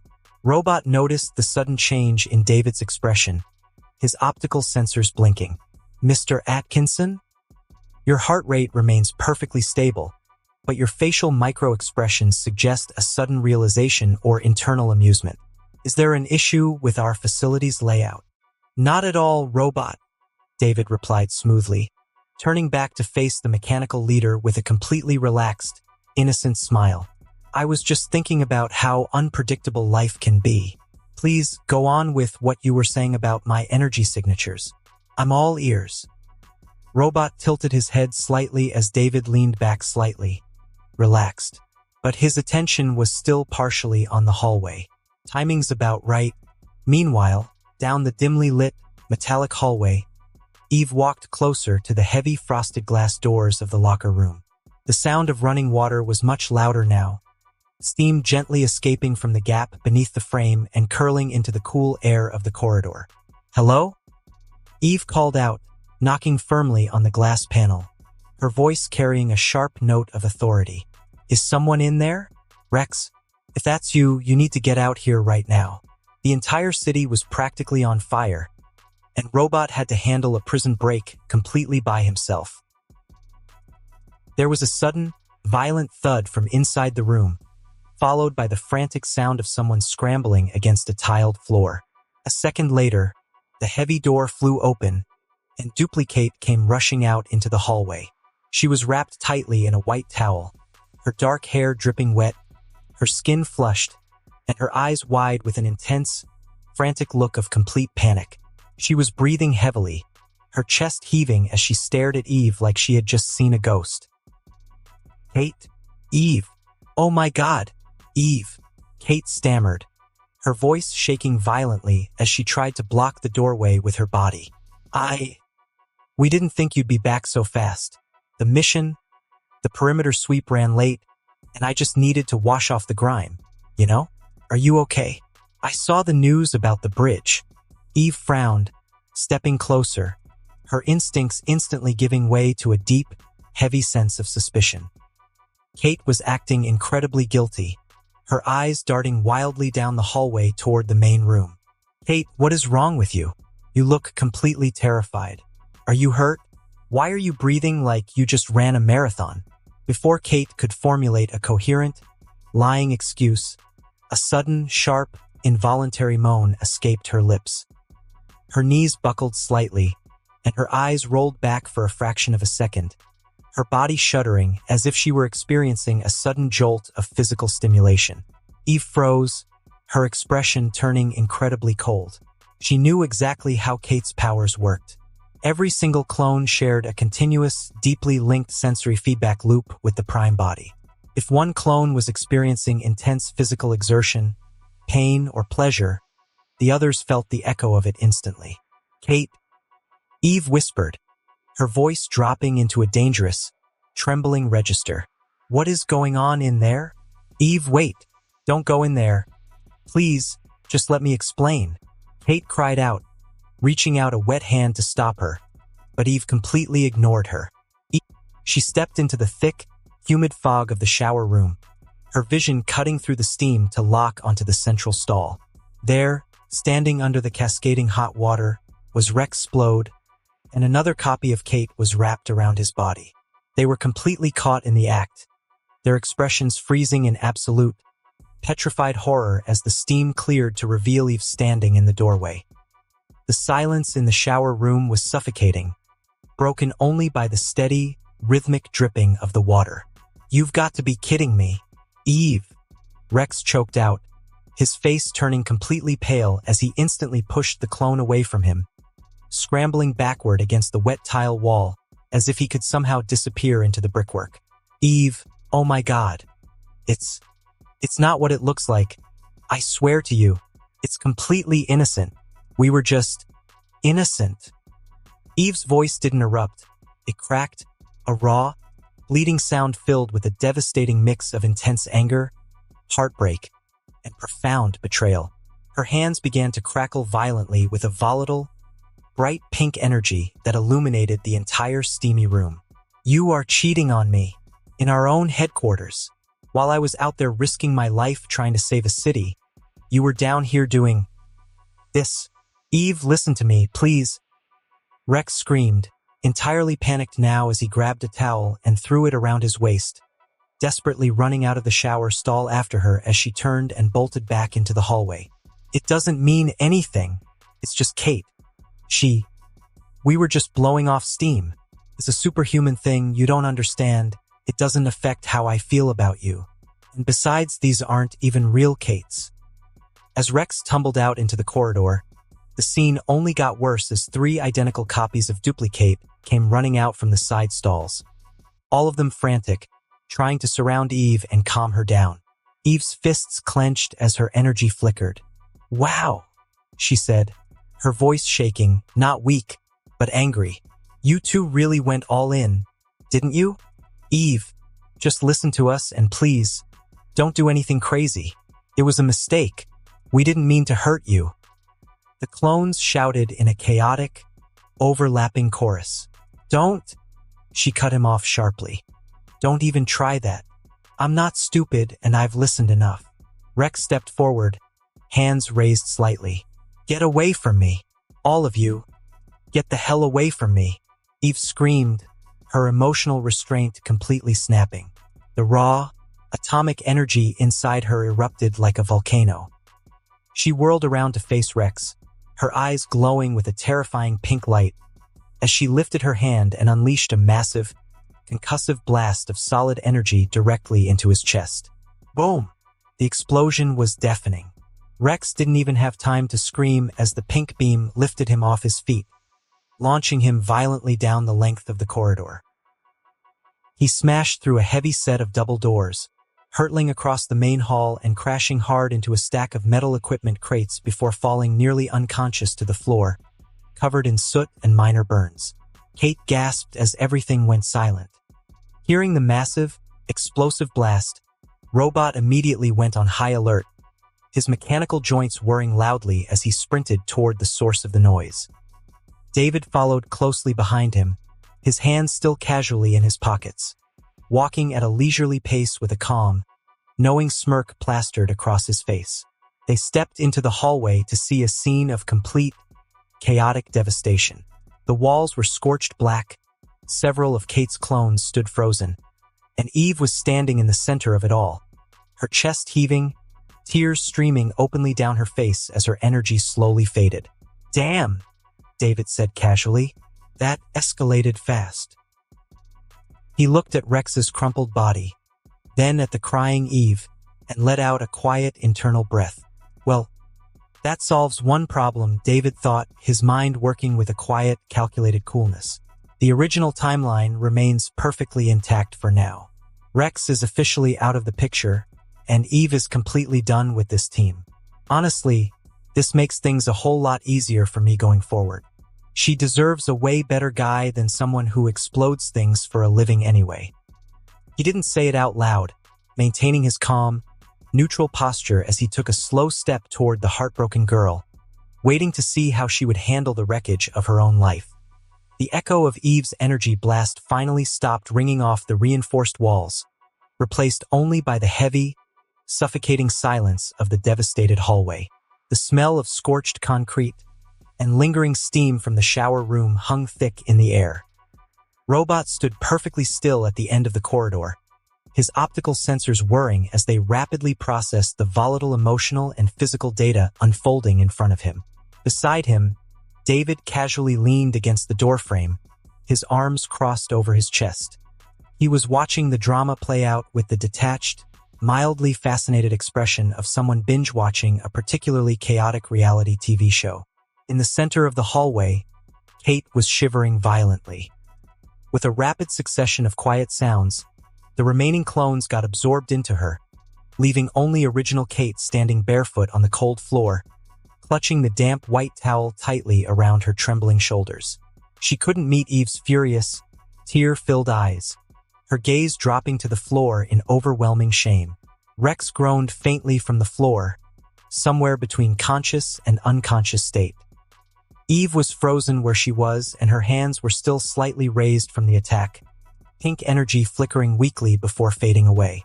Her chest rose and fell faster than usual, not from exhaustion, but from everything else that had happened today. Anger, shock, hurt, all form of expressions were visible on her face, as she looked at Rex, then at Kate, then again at Rex. "You've got to be kidding me," she said, her voice quieter this time. "Eve, please," Kate whispered, her voice cracking as she took a hesitant, incredibly guilty step forward. "I am so sorry. I know how this looks, and I'm not going to insult you by pretending it's something else. But truly, it didn't mean anything. I swear to you. We were just stressed and made a stupid, horrible mistake in the heat of the moment. You have to believe me, it was just physical. There's nothing emotional going between us." Eve stared at her, her chest heaving, the glowing pink aura around her hands flickering erratically with every ragged breath she took. The absolute audacity of the excuse only fueled the burning, agonizing fire of betrayal in her chest. A mistake. Eve's voice was a low, dangerous hiss that echoed down the hall. A mistake in the heat of the moment. That's the excuse we're going with? Kate flinched slightly. "I'm not trying to excuse it," she said quickly. "I'm just saying it wasn't." "It wasn't what?" Eve cut in. "Intentional. Kate, you really want me to believe that you accidentally tripped and fell on his thing? Huh. Give me a break, for hell's sake. You were in the shower together with him, in our headquarters, practically right down the hall from where I sleep. You didn't even have the basic human decency to feel bad about it until I literally blew the door off its hinges." Kate didn't have a response ready for that. "I'm sorry," she said again, quieter this time.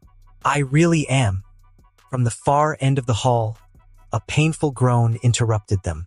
Rex slowly pushed himself up from the wreckage of the shattered wall. He was coughing out a cloud of gray dust. His upper body was covered in dark grime and multiple injuries due to Eve's attack. He hastily wrapped the burnt towel around his waist, brushing the debris out of his dark hair as he stubbornly marched back toward the group. Instead of looking apologetic, Rex wore an expression of a deeply offended person. All right, let's just dial the drama back a few notches. Okay? Rex groaned, rubbing his bruised shoulder as he walked up to Eve, acting as if she had just overreacted to a minor disagreement over breakfast. Eve turned toward him slowly. "Not make this dramatic?" Rex raised his hands slightly. "Yeah, I mean, look, I get that you're upset, but it's not like it means anything, right? It was just... He hesitated for a second, then shrugged. A mistake. I just messed up badly. But for that, you didn't need to try and vaporize me, Eve. Look, Kate's right. It was just blowing off some steam. There is nothing going on between us. It's just, everyone has physical needs. And lately, you've been so wrapped up in being the perfect hero that you've been totally ignoring me. Anyways, it was just lust, babe. And it really doesn't change anything I feel about you. Eve's jaw dropped. She was entirely paralyzed by the sheer, unadulterated toxicity radiating from him. He was actually trying to blame her for his cheating. You're actually saying that right now, she said, almost in disbelief. You're standing there, after everything I just saw, and you're telling me it's not a big deal? Rex frowned, but again tried to handle the situation. Look, Eve, it really didn't mean anything. And by the way, these aren't even real, Kate. So, just please give me a chance to make things right. And this isn't the end of the world. We can still work on our relationship. Please don't let it blow out of proportion. That was the wrong thing to say in this situation. Eve just stared at Rex like she didn't recognize him anymore. Her hands clenched again, as energy flickered faintly around them. But before Eve could summon the energy to blast him through the ceiling, a slow, highly sarcastic clapping sound echoed from the doorway. Wow, David said, stepping out into the hallway, his boots clicking softly against the floor tiles. I've traveled across a decent chunk of the universe, and I have to admit, that is universally the most pathetic, aggressively manipulative garbage I have ever heard a living creature say out loud. You are actually making it worse every single time you open your mouth. It's almost impressive in a deeply pathetic sort of way. Rex stopped in his tracks, his eyes narrowing to angry slits as he finally registered David's presence. The embarrassment of getting caught was rapidly changing into defensive, explosive rage.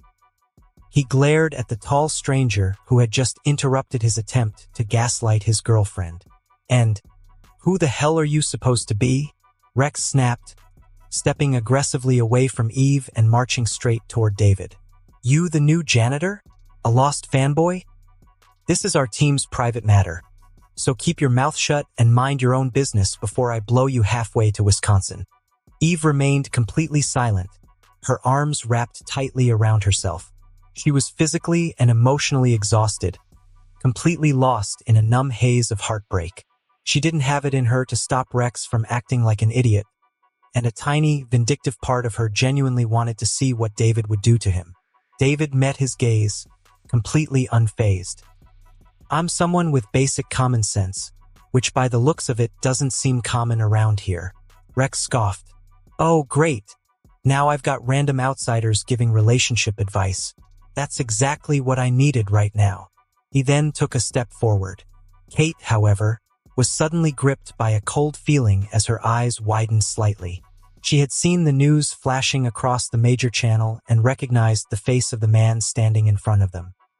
She knew exactly what he had just done on that bridge, and more importantly, she knew exactly what he had called Omni-Man on live television. Rex, stop, Kate said loudly, dropping her pride and desperately grabbing Rex by his bare arm, trying to pull him back. Are you insane? That's him. That's the guy from the news. He literally stopped a collapsing bridge from falling with his bare hands today and handled those two extremely superpowered robbers. So, please relax and sit down. This doesn't concern you, Rex continued, his tone sharp, dismissive. So why don't you take a step back and let the people actually involved handle it? He was a man governed entirely by his own colossal, fragile ego. The idea that this random, smug-looking guy was supposedly stronger than him in his own base was an insult he simply couldn't swallow. He forcefully yanked his arm out of Kate's desperate grip, ignoring her warning completely. I don't care if he's the second coming of Omni-Man, Rex spat, getting so close to David that he was practically invading his personal space. Nobody comes into my house and disrespects me. I'm the heavy hitter here, pal. You want to play hero? Go find a cat stuck in a tree. Aren't you getting a little cocky for someone half naked in a burnt towel? David replied dryly without even blinking. That trigged Rex harder as he stepped closer, closing the distance between them. "You think you're funny?" he said, his voice low now, edged with irritation. "You show up out of nowhere, act like you own the place, and now you're trying to act like you know everything." He reached out as he forcefully shoved his palm directly into David's chest, trying to push him back. Except, David didn't budge a single millimeter when Rex pushed him. It was like Rex was trying to shove a solid mountain made of reinforced titanium. "What the hell?" "Rex, stop," Kate said quickly, stepping forward now, real concern in her voice. "I don't care who he is," Rex snapped. "He doesn't get to talk to me like that." As this was going on, David was feeling a sharp, rising spike of pure, unfiltered annoyance. He had watched the original show and knew Rex was an arrogant, cocky brat, but experiencing the sheer magnitude of his obnoxious personality in real life was incredibly taxing on him. "I highly suggest you take a very deep breath, Sparky," David said, his voice dropping its cheerful tone, becoming cold and dangerously flat. "Listen to the girl in the towel and take a step back. Sit down and keep your hands to yourself. Because if you touch me again, I promise you, things are going to get very bad for you very fast." Before Rex could reply, Robot stepped in. "Rex, I strongly advise you to disengage," he said, his tone calm but firm. "You are just escalating the situation without understanding the variables involved. His power density is currently unquantifiable, so based on my analysis, you cannot survive a physical confrontation with him." His voice rang out urgently as he sensed a massive energy spike radiating from David. But the warnings only poured gasoline on the fire of Rex's bruised pride as he let out a frustrated laugh. "Oh, here we go? What, is he some kind of big deal now? I'm supposed to be scared or something? Let's see how much energy you have when your face is blown off." David exhaled slowly. "Last warning," he said, his voice still calm, but colder now. "Take a step back, calm down, and listen to them. You're not in a position to be picking fights right now." Rex leaned in closer. "Or what?" David sighed softly, genuinely tired of the bravado. "All right, you arrogant little brat," he thought to himself. "Let's knock the wind out of you and put you to sleep for a few hours. You need to learn some basic manners." Without shifting his stance, David grabbed Rex's shoulder with his left hand, then simply raised his right fist and delivered a quick, seemingly effortless punch directly to the center of Rex's exposed chest. He actively tried to pull his strength back, aiming for what he calculated to be a soft tap, just enough force to crack a rib or two and leave Rex gasping on the floor. It was meant to be a light warning and a lesson, something to knock the arrogance out of him. But David misjudged. He severely misjudged his own terrifying strength. The moment David's knuckles made contact with Rex's chest, a deep, heavy thud echoed through the room, and the air inside the hallway ruptured, like something had been violently displaced.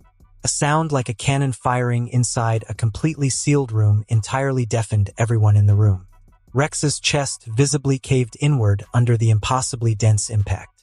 It wasn't in a grotesque or a violent, gory way, but in a visibly and unnaturally compressed way from the force. But the force didn't stop there. The energy blasted straight through his torso, creating a terrifying, localized shockwave that came out from the center of Rex's back.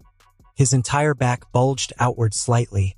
The force transferred through him in a way that shouldn't have been possible.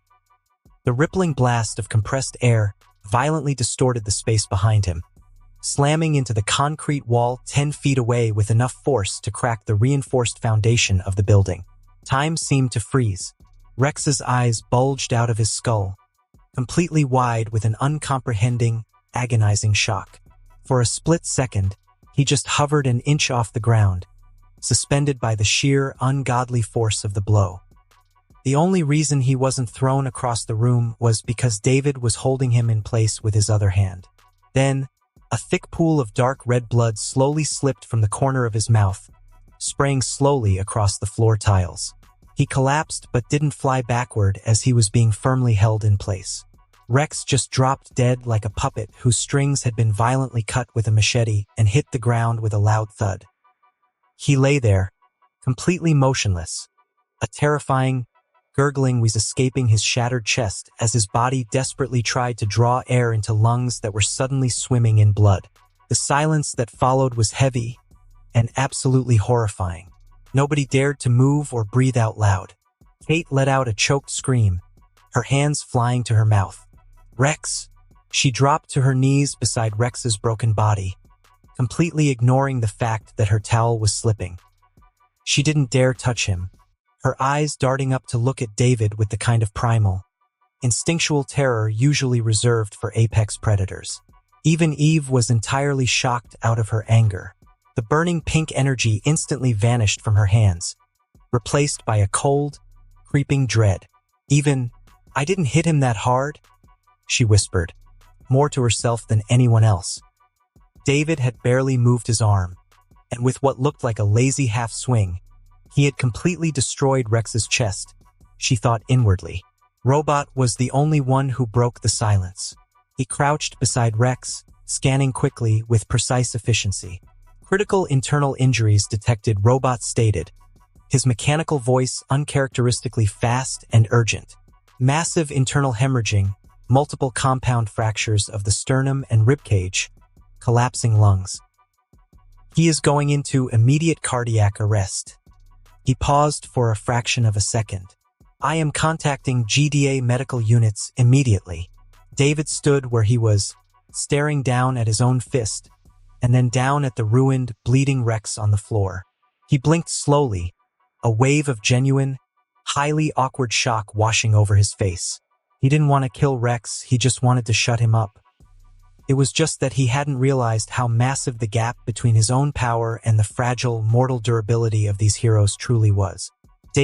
David said, his voice carrying an incredibly awkward, casual tone that clashed violently with the pool of blood expanding on the floor. I'm not gonna lie, I thought he was stronger. I genuinely thought he was gonna be way more durable than that. I mean, he's a superhero, right? That was honestly like maybe 1% of my actual strength.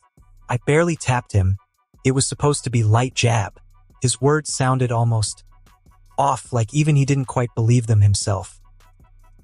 He then looked at Eve, offering a weak, apologetic shrug. So, my bad, I guess? Now, does anyone here have an ice pack? Or is it a little too late for that? And that concludes this episode. If you enjoyed it, I'd seriously love it if you guys could leave a like on the video, as it genuinely helps out so much, and it keeps me going. Plus, it takes only 1 second. That said, have a wonderful day. See you in the next one.